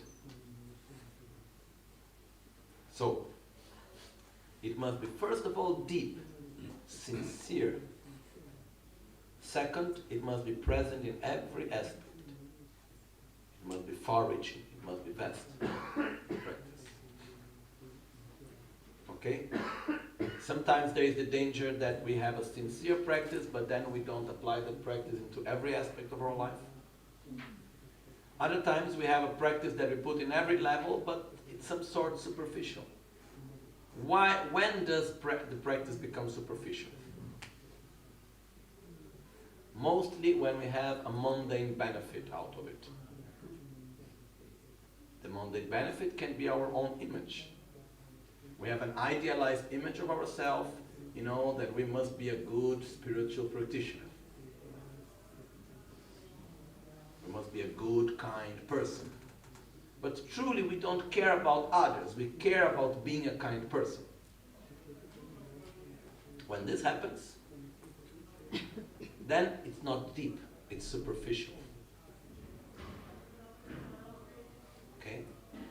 So we need to be careful to make sure that our practice is deep, is profound.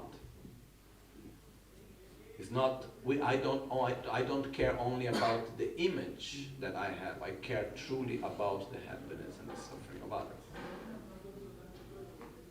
So, it's our duty to protect our practice, to make it profound and to make it vast. And why it's here as a commitment, actually a precept, an advice? Because very easily we can fall into the traps of having a superficial practice. And this is not something for the modern world, it's something that has always been there. Well, remember, these words were written in the 11th century. In Tibet.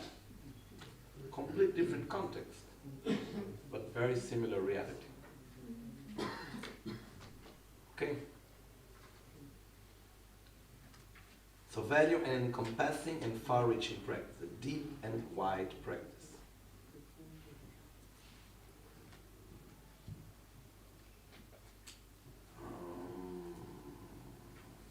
Kolwa namla taktu gom. Kalwa namla taktu gom, kolwa namla taktu gom. Train consistently to deal with difficult situations.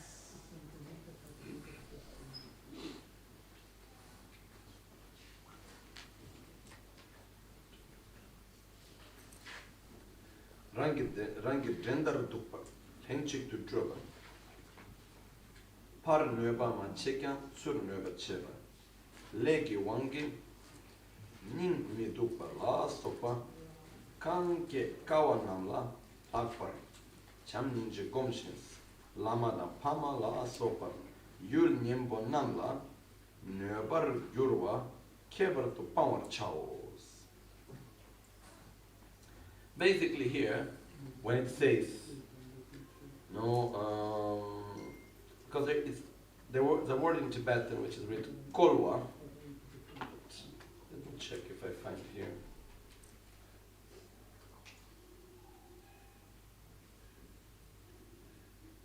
In one text I have written kolwa, in the other text I have written kalwa. And sincerely I don't know what both means, so I'm not really sure about that. So basically the meaning of it is very clear. We have written very clearly in the commentary also, which means that we should train constantly to deal in the situations that are more difficult, in the sense that where do we need to practice Lojong? With whom? With all sentient beings? In an idealized world? Like, oh, I give my love to all sentient beings, I take the suffering from all sentient beings. Wonderful, but not enough. Where do we need really to practice? 5 objects, 5 situations. I take here our family. Okay? Our parents, children, wife, husband, and so on. Those that are the people that we live with, friends. Okay? People that we work with. So basically it's the people that we have our daily relationship with. Those that we have benefited, but that still harm us. Still harm us? Yes, people that we have benefited, but in an exchange they harm us. Those that we have karmically aversion towards. Those that we don't know why, but we really don't like them. Okay? We can add one other one. We can put actually family, friends and work, people that we relate daily. Then we have those that we have not harmed, but that harms us back, that harms us. Those that we have benefited and still harm us, instead of being grateful towards us. And those that, to whom we have a natural aversion. So, in other words, all those to whom we relate in our lives. No? That's where we need to practice. When we say, oh, I must love all sentient beings, how can I love all sentient beings? By developing an unconditional love towards my family, towards my friends, towards my enemies. If I'm able to act with respect, with gratitude, with love, with kindness, with patience, with generosity, towards my father, my mother, my brother, my sister, my husband, my wife, my grandparents, my children, towards my friends, my boss, my colleague, towards those people that I really don't like, towards those that I have helped but in exchange they really treat me badly. If I'm able to really act with kindness and love and so on towards these people, then automatically I'm doing towards all sentient beings. Because everyone comes in after that, you know. Instead, if I do it towards one here and the other there, but not everyone, and I just try to be kind and loving towards the generalized image of beings, then I am somehow just living on an illusion of developing real love and compassion. I don't know if it's clear. So where do we need really to train ourselves? Into altruism with the people that we live with, in the context in which we are. Nowhere else. Okay? In other words, where is the best place to practice Dharma? Not in our room closed with the tanka in front of us. No? When we are in our meditation room, that's a very good place to practice Dharma, but it's not the best one. The best place is with the family, with the friends, in the work, in the road, with the people we meet, in the difficulties of life. That's where really we need to take refuge in bodhicitta. That's where we need to take refuge into love, into wisdom, into the teachings, into the Guru, in order to be able to do and to change our behavior. You know? Then to sit in our meditation room, it's incredibly important to give us the strength to create that moment of clarity so we make our path clear. It's very important.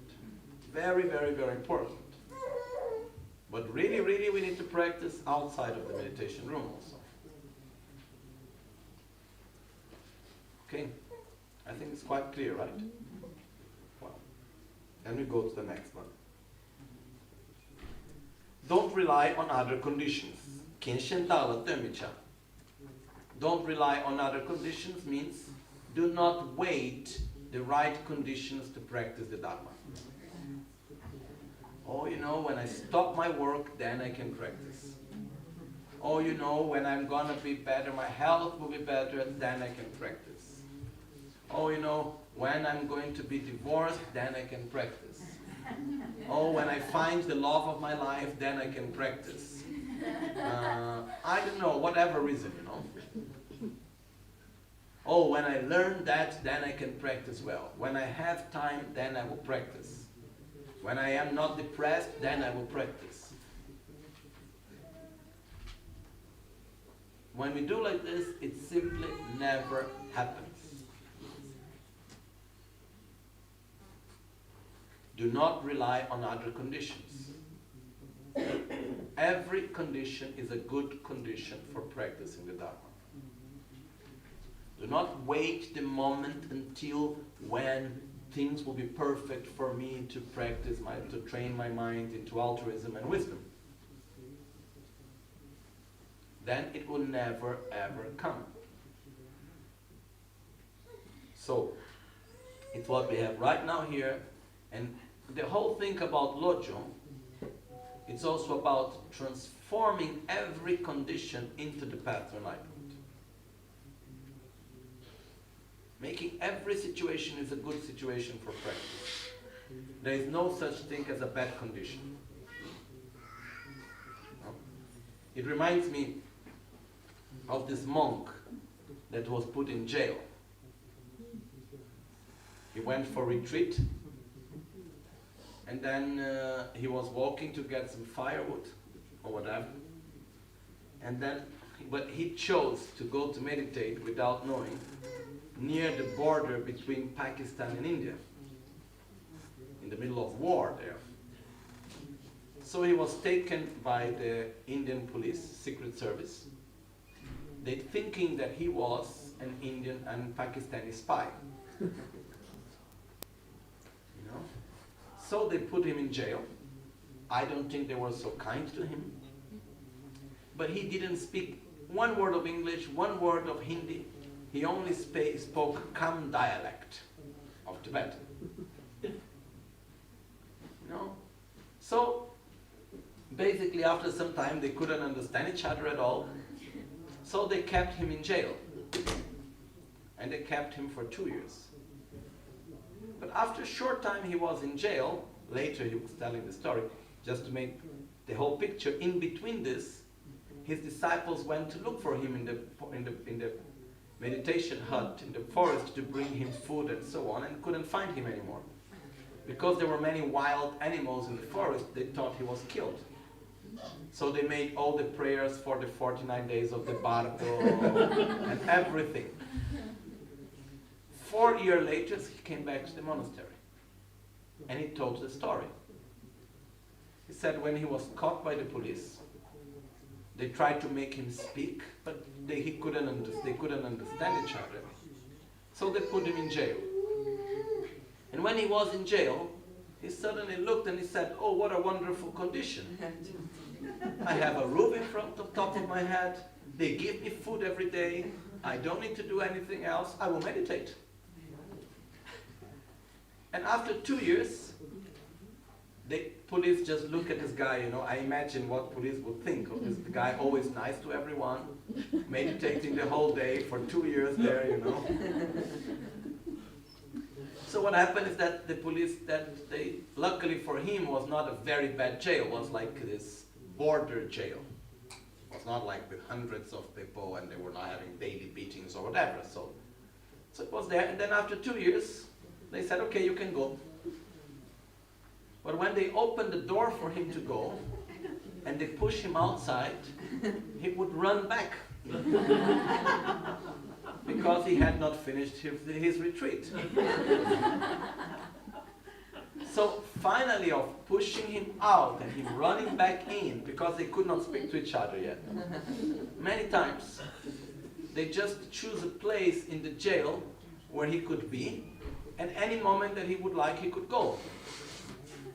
Not in a closed cell. And they continued to give him food, and he remained for another 2 years there. And when he finished his retreat, he was very grateful to everyone there, and he left. So, this was a really good example of not waiting for the right conditions. No. He was in his forest hut meditating, wonderful. He was put in jail, wonderful, I will continue my path. Okay? So in our lives, if we wait for the right conditions to change our mind, it will never come. If we wait for the right conditions to change our own behavior, it will never come. And one day, we will cry saying, "Oh, I had all the conditions and I didn't make good use of it." And when we are crying for that, that's the moment actually when we still have the right conditions and we do not value it because they are not as good as they were. I don't know if this is clear. We complain that we didn't do in the past what we could have done in a better way, but now we still have the possibility, but instead of doing now, we are crying because of the past. So the only thing we need to do is, there are no excuses for not practicing the Dharma. We should not wait for the right conditions. Okay? Well then. Don't rely on other conditions. Next part.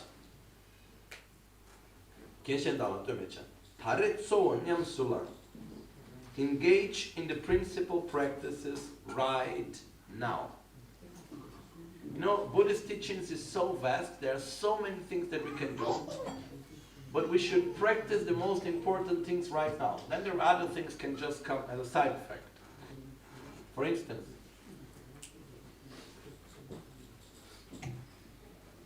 there are practices of learning.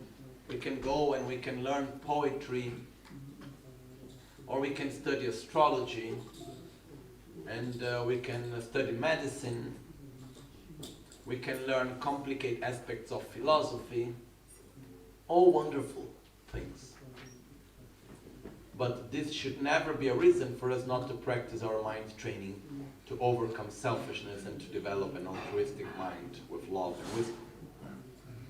This is our priority. Our main priority is to practice love and wisdom. The rest comes after. To know the names of all the deities and to understand all the process of the channels and to go through the complete understanding of the whole complex philosophical aspects and the many other things, to understand the philosophy, to understand the art, to understand the poetry. There are many things that are very beautiful. But practice first the most important.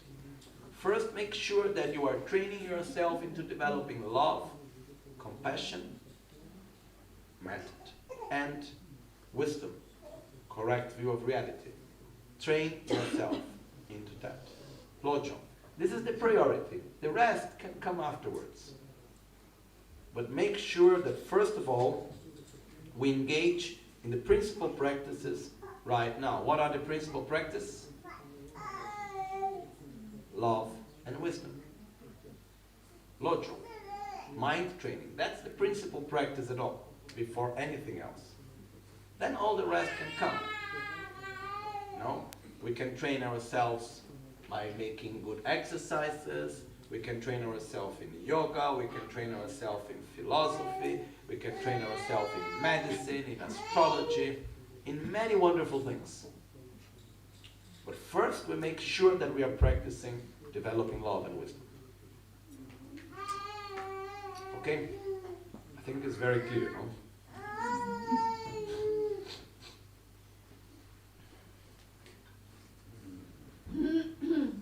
Okay, 15. Lama Michel. Don't apply wrong understanding. Wrong understanding, let me find it here. We have, if I remember well, 5 or 6 wrong understandings.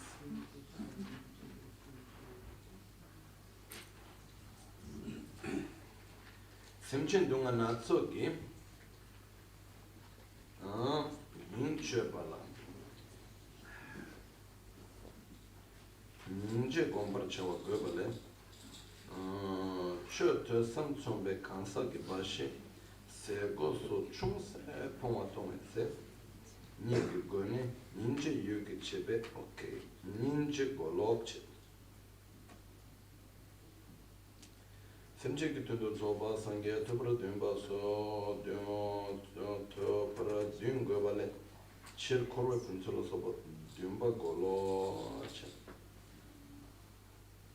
semche damje sangi kobala kobanye kobana koba shinge troch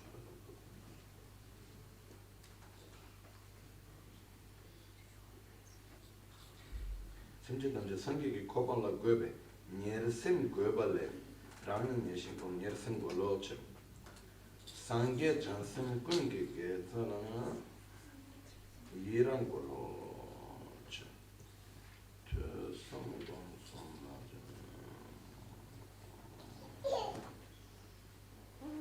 sūpa gō lōchī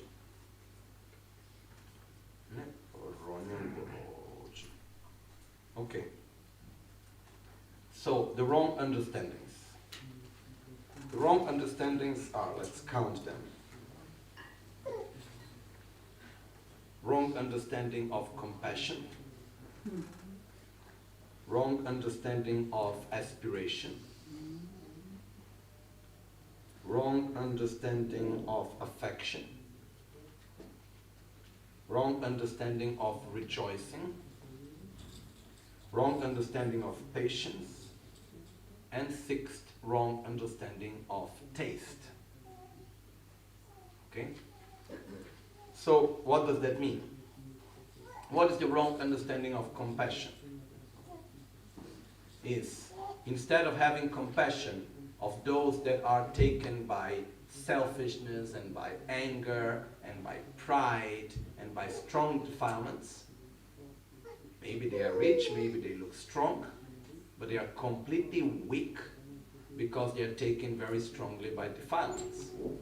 Instead of having compassion of them, we end up having compassion of the monk that is meditating happily and blissfully, but doesn't have much food. So, it's like we look to the monk that is living a very simple life. Maybe there is little cold in the winter, yes. Maybe he doesn't have very nice food, yes. But he's cultivating bodhicitta. He's following an incredible path. He's developing an inner state of peace. It's not an object of compassion. Instead, we don't develop compassion to those that appear very strong, very well, very rich, but are completely taken by selfishness, by anger, by aggression. These are the ones to whom we should have compassion. Is it clear, the difference? Okay? So, first, wrong understanding of compassion. No? Wrong understanding of aspiration is when we have mundane aspirations instead of having spiritual aspirations. Instead of wishing, oh, I aspire in my life to develop my qualities in order to help sentient beings to get out of suffering, I have an aspiration that is higher than myself, an aspiration that is to truly help others by having my own freedom from samsara. Instead, we have an aspiration that, oh, I have such great aspiration, I want to be rich, I want to be powerful, I want to have a very comfortable and nice life.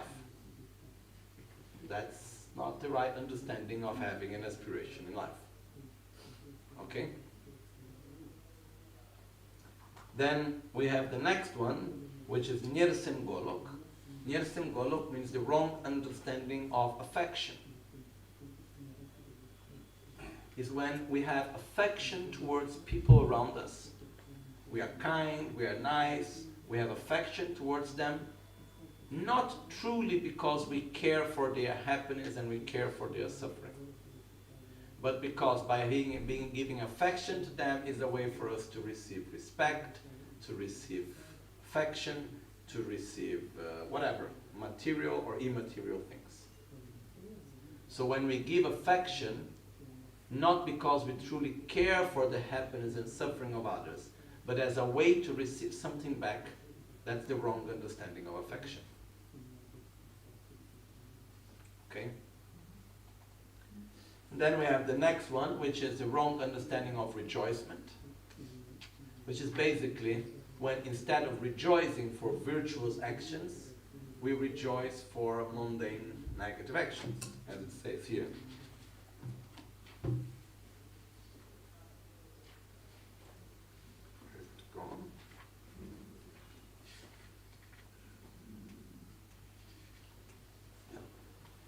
Sangye jazim kungi gechala taha pane yiran che ba pewale miktu mi tukpa gashila lekpa chung se selna jesu. Like we start rejoicing by mundane success. Oh, look how great that this person was able to get that award. Oh, look how nice that this one was able to. Oh, look, I rejoice that he has a very successful work. I rejoice that that other one has a lot of power. I rejoice that we rejoice for mundane things instead of rejoicing for the virtuous things such as the development of love and wisdom and the actions of holy beings. So instead of rejoicing for spiritual things, we rejoice for mundane things. Okay? And then the next one is the wrong understanding of patience. For example, when someone thinks, oh, I have so much patience, I can line up for 2 days in order to get the entry tickets for the soccer play. So, sometimes people can put great effort to gain things that are, let's call mundane, and they're not able to put effort to sit down and meditate for 2 hours. That's a wrong understanding of patience. Oh, I can have a lot of effort, I can deal, I can cope with a lot of difficult situations. But they're all for mundane reasons. Instead of having the patience, which means to deal with the situations, to cope with the situations in order to continue practicing love and wisdom and kind and to maintain a correct attitude, to practice meditation and so on. Okay? Wrong understanding of patience. And And the last but not least is the wrong understanding of taste, which means when we find taste into mundane things and we don't find taste into spiritual things. Which means we find a lot of taste into gaining power and pleasures and money and so on, and we find no real taste into our meditation, into the directing virtually our mind, into developing kindness and so on. Okay? So this means not to apply a wrong understanding. Okay? Again, just the 6 wrong understandings are the wrong understanding of compassion, aspiration, affection, rejoicing, patience, and taste. Okay? Gusto. So, this is the wrong understandings that we should avoid. Next. Rejuk micha. Don't be sporadic. Don't be sporadic means today I practice, tomorrow don't. I do 2 months of Lojong every day, then I'd make 5 months nothing. Few days I do, few days I don't do. It's better to do less, but in a constant way, than to do a lot in a sporadic way. Okay? Let me just check the commentary also here.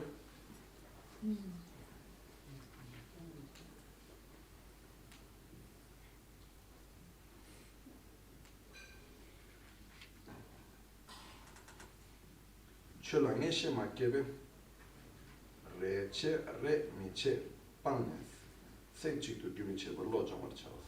Questo. Non essere una volta lo faccio, una volta non lo faccio, ma avere continuità, costanza. Perché per noi è così difficile avere... Sorry. So it means to have awareness, to have constancy. Okay? Why for us sometimes it's so difficult to be constant? To keep on.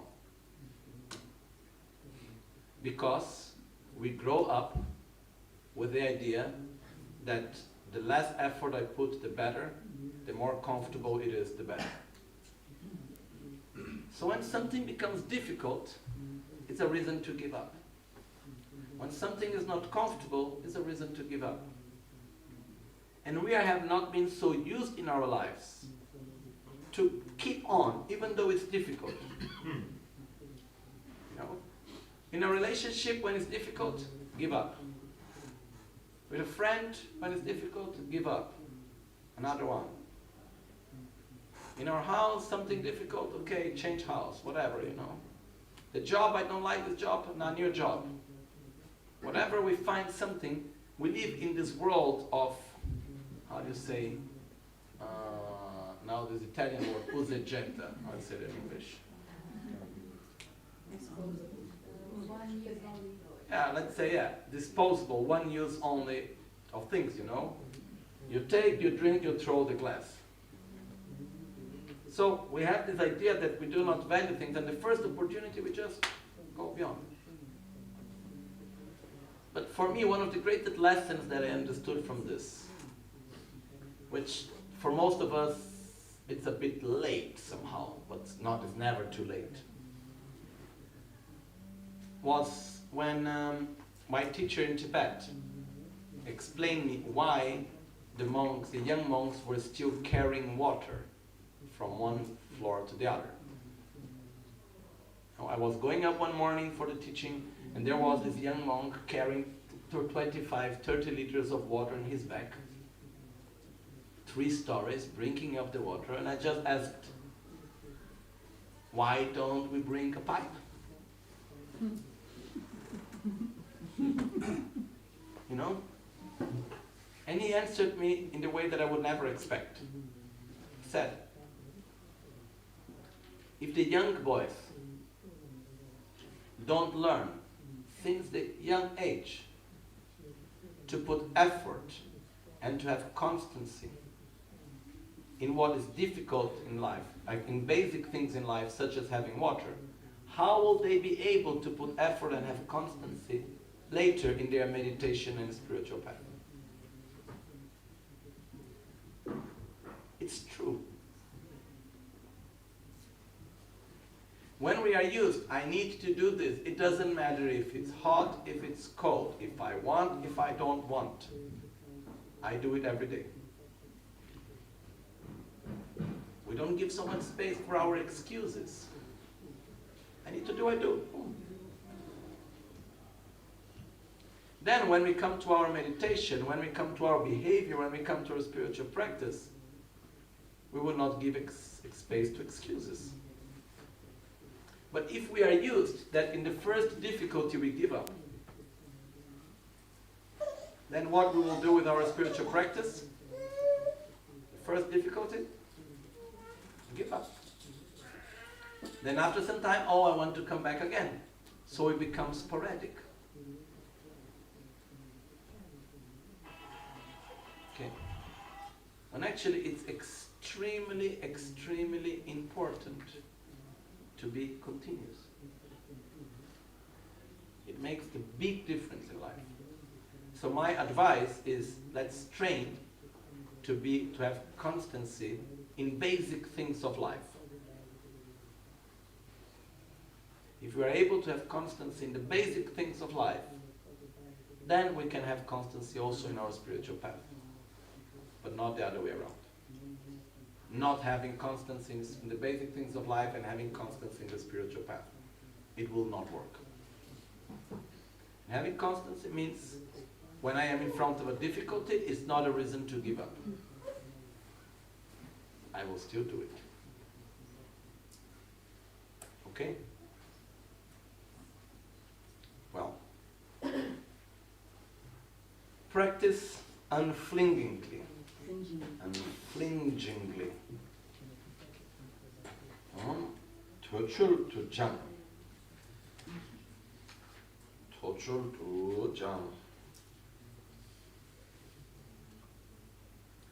Lojong nila Lolingune Chokyi Gyaltsen.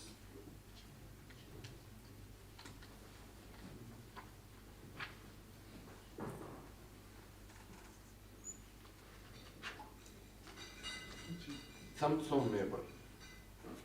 Yuma Tamche. Tenye Dilwe Ternos.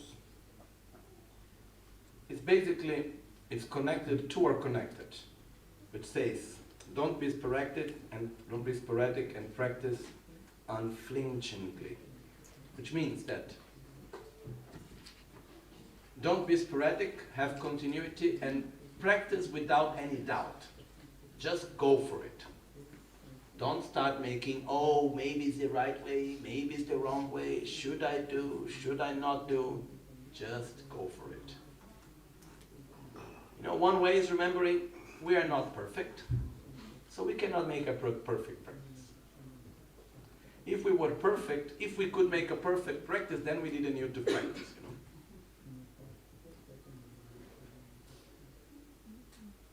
So, don't need to worry to not having a perfect practice. We just need to go for it. We just need to, without any doubt, just do it. Don't enter into this mind of questioning too much. Oh, maybe I do, maybe I don't do. Is the right thing, is the wrong thing? I had my moment of clarity and I chose. Now I just follow. I don't know if it's clear this. Because we have our moments of clarity. Then when the moment of clarity gone, then we start making questions, and is it really a good thing, is not a good thing, should I go, should I don't go? No, just do it. Then I have another moment of clarity and I want to change direction, okay. But once I have my clear moment of clarity and I give the directions, then I should follow. Okay? No space for excuses, basically, and too many doubts.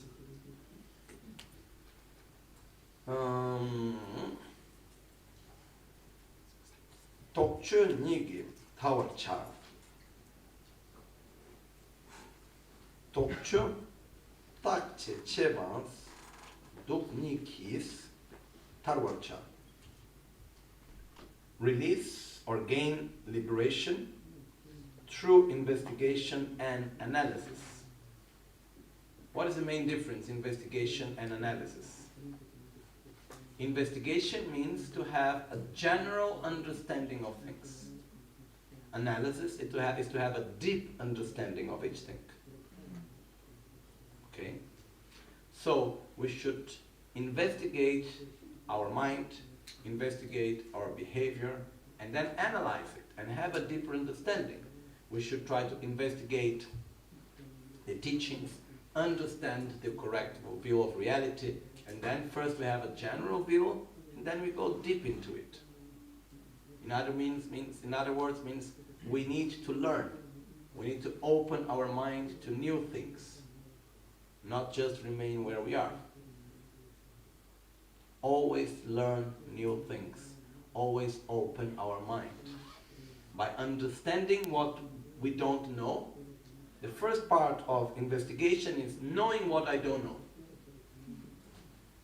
Oh look, I don't know much about that subject of how to develop better generosity.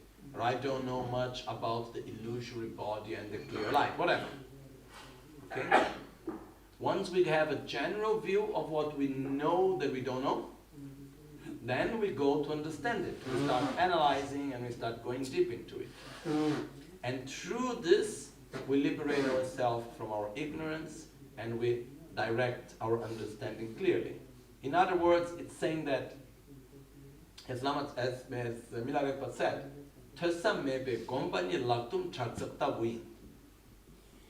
to meditate without having first listened and understood is like trying to escalate a great rock with one's own hands closed.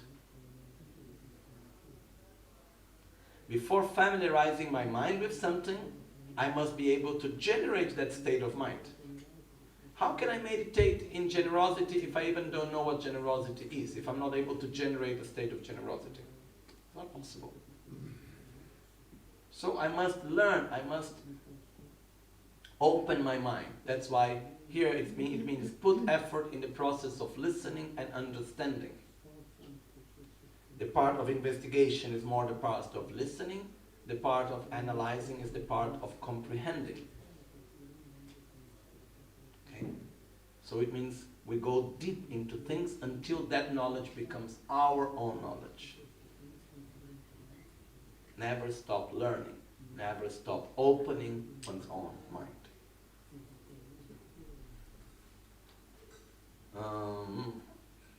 Okay. Yu Magon.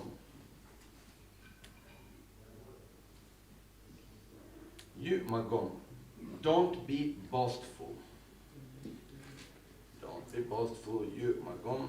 Let's look here also.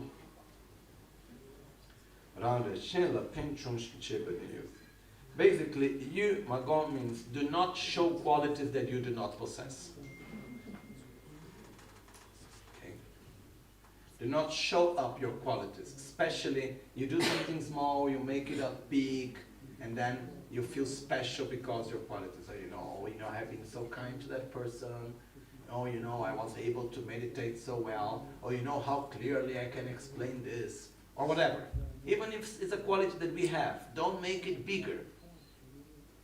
The recognition will come naturally, not by looking for it, and we shouldn't be attached to it.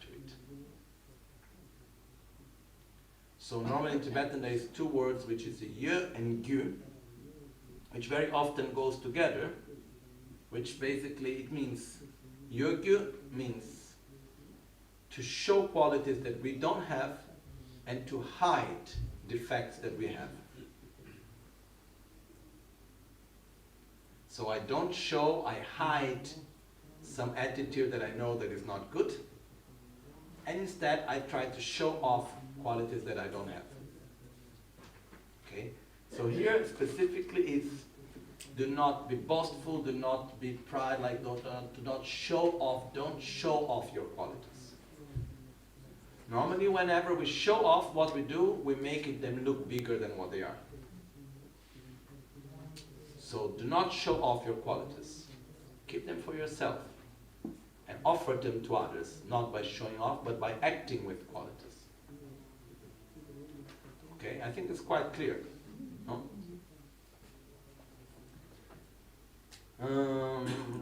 Gyaltsen Micha, don't be short-tempered.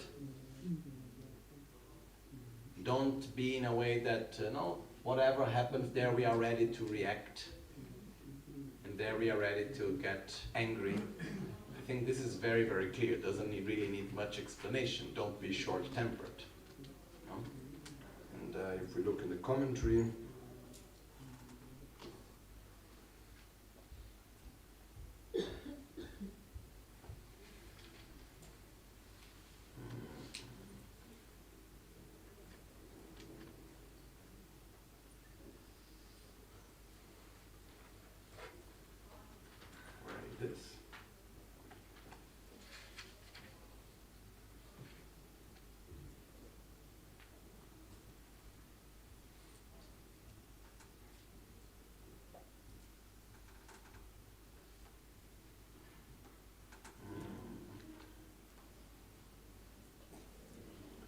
Gyaltsen Micha.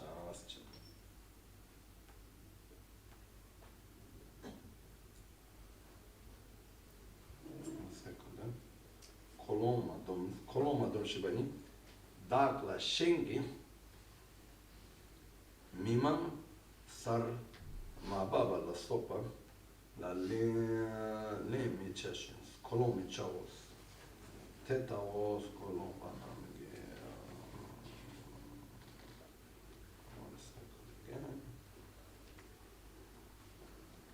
Nyegurdo tomin chunshila kolon dombar michashins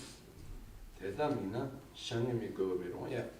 Basically, it's, do not react strongly because of small conditions, because you don't get the food, because someone sits in your chair. No? Can this happen? We are the most great practitioner. Then we come and someone sits in the place where we were sitting before, and we get nervous. We don't maybe try not to manifest it too much.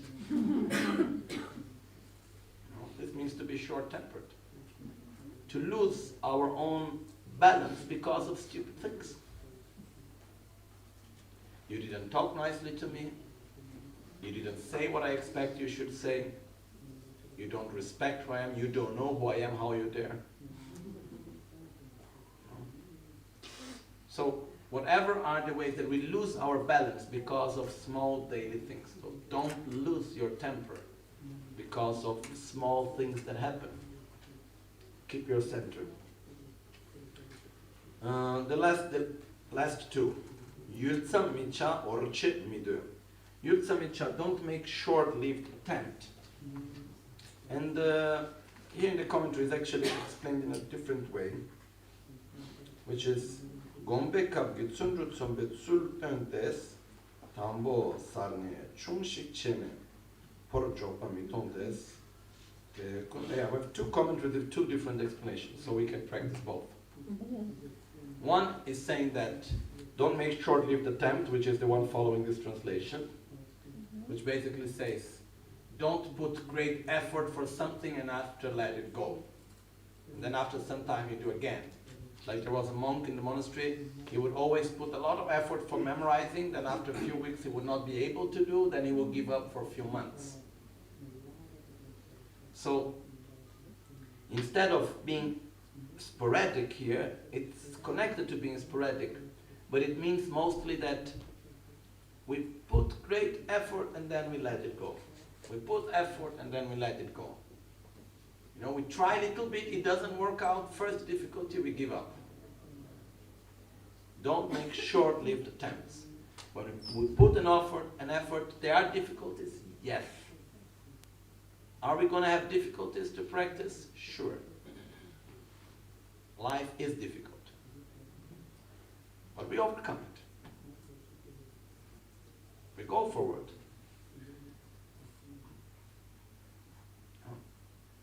For me, it's very simple to understand this in a way. When we look that, is childhood easy? No, when we remember our childhood and we look toward the children, is childhood easy or not? Growing up, understanding who I am in the world and looking and having people telling me to do things that actually I don't understand why I need to do. Whatever reason, you know. Childhood is not really easy, right? Teenage? Worse. Okay, difficult. Becoming an adult? Easy or difficult? Difficult. Being an adult? Easy or difficult? Difficult. Old age? Difficult. Dying? Difficult. So life is difficult. Okay? There's nothing bad in being difficult. It means it's part of life to have difficulties. So when we put a higher goal for ourselves, and there is some difficulty in between, this is not a reason to give up. Because anyhow we are going to have difficulties. It's better to have difficulties that takes us to a higher goal than difficulties that brings no benefit. Tell me the life of one person that you have known that is an easy life, without the difficulties. One person. Do you know anyone that has a life without difficulties? That never struggle for anything? No. So why should we be the exception? So anything that we do, there are difficulties. We need to struggle through it. The meaning of this is, when we put a higher goal for us, do not give up because of difficulties. Because anyhow we are going to have difficulties. There are moments in which situations go to a certain level which do not allow us to move forward. That's a different thing. But on our path, this actually really don't exist. So whatever conditions are there, whatever difficulties are there, we keep our path. It doesn't matter. No. Look at Tibetans. When there was, for example, cultural revolution and so on, people were not allowed even to move the lips making mantras, you know. And still they kept purely on the danger of their lives. They kept the holy texts there, they followed their practice, they continued to practice in many different ways. With a lot of difficulties. So, which excuses do we have not to practice? That I'm tired? Or if I practice then I get tired? We get tired by even not doing anything, you know. Stay a whole day without doing anything. At the end of the day you are tired. So I get tired is not an excuse. I don't like it is not an excuse. I don't see a benefit in it, I don't want it, okay. Then you don't do it. Otherwise, no excuses, you know. We just go for what we believe it's truly the most beneficial thing. By that we don't make short-lived attempts, because the difficulties are not a reason for us to give up. Okay? And one thing I always say that helps a lot in this is to have high objective, low expectation, and constant effort. Okay? And last but not least, orche midö. Don't expect gratitude. We act out of love and kindness because of the beauty of love and kindness. Because we know it's the best thing for us and others. Because we feel that it's the right thing to do. Not because we expect anything from the other to be nice or kind to us. There's a verse which the other day I was looking for, and I found it later and I took a picture of it from the book. Let me see if I find it right now here. Yeah. I said it was verse 65, but it's actually verse 95 from Bodhisattva Charyavatara. Okay, so chapter 8, verse 95, 96. And it says, if both I and others are the same, that we wish for happiness, what is so special about me that I work only for my own happiness? If both I and others are the same in that we wish to avoid suffering, what is so special about me that I protect myself but not others? Why am I so special? Why is my happiness more important than yours? Why is my suffering more important than yours? If we really ask ourselves, we find no answer. So, when we truly choose to open our heart, to develop love in an unconditional way, it's because deeply we know that that's the right thing to do. It gives purpose to life. And that's more than enough. We don't need the other to do anything towards us. If we expect gratitude, that's the beginning of the end.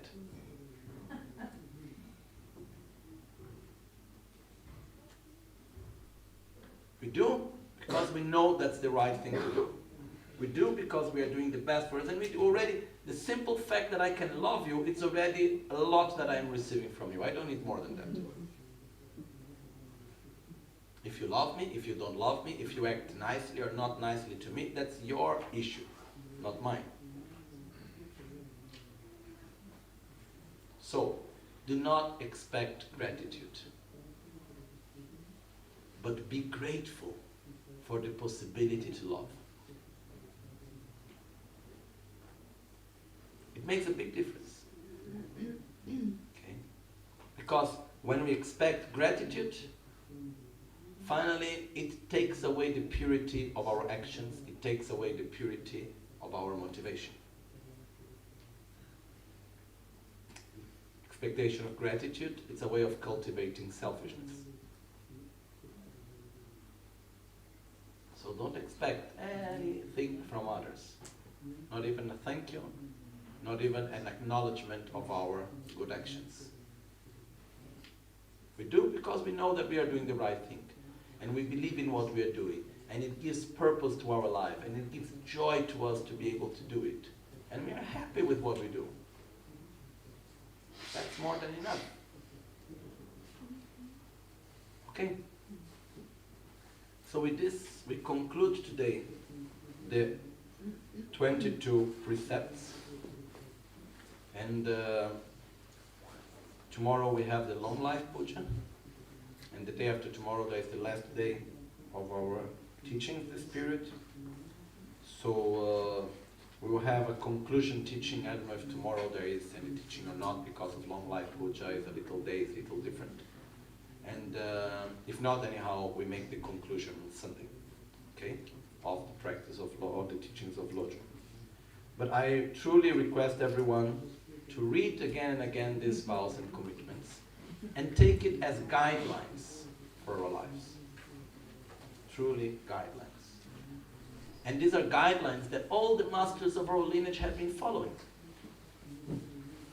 This is the guidelines that Trisha Rinpoche has been following, that Rinpoche has been following, that Trisha Rinpoche has been following, that Papunka Rinpoche was following, that Lama Tsongkhapa was following, that Atisha was following, you know. So, in their clarity of mind, they made that lines, you know, and they follow it. So I think it's a good guideline to follow ourselves. So really take it as something very precious, as a precious guidelines for one's own life. And this really makes a difference. So don't leave it in the booklet. Okay? read it again and again, write it again and again, memorize it, learn it by heart, put it into practice. This is what finally will make the difference. And remember, these are guidelines. This is very important to keep this clearly for ourselves. Okay? Jetsun lame kutse raten shi namkar tinle chochur yekara losam temple drome sasungi drove munse tartu negyu chanchu sencho rinpoche magye panam kegyurchi kepa nyampar mepaya kontu pewareshu nimo dele sendele nime kuyandele shin nise taktu dele pe kosho sungi jingiro kosho sungi nandutso kosho sungi kashisho.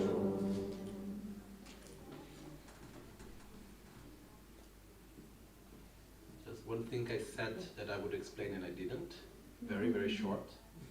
When I said in the part that we don't be short-tempered, that there were two different explanations, and I only gave one.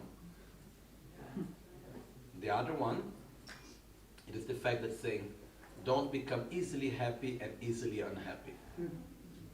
Don't become easily, okay, something small happened, that's so nice, then something small bad happened, and it's bad. Don't act in that way. Don't be easily happy. Keep a stability of your humor and way of being. Okay? At dawn or dusk, at night or midday, may the three jewels grant us their blessings. May they help us to achieve all realizations and bring the path of our lives to various signs of auspiciousness. All'alba o al tramonto, di notte o durante il giorno, possano i tre gioielli concederci le loro benedizioni, possano aiutarci ad ottenere tutte le realizzazioni e cospargere il sentiero della nostra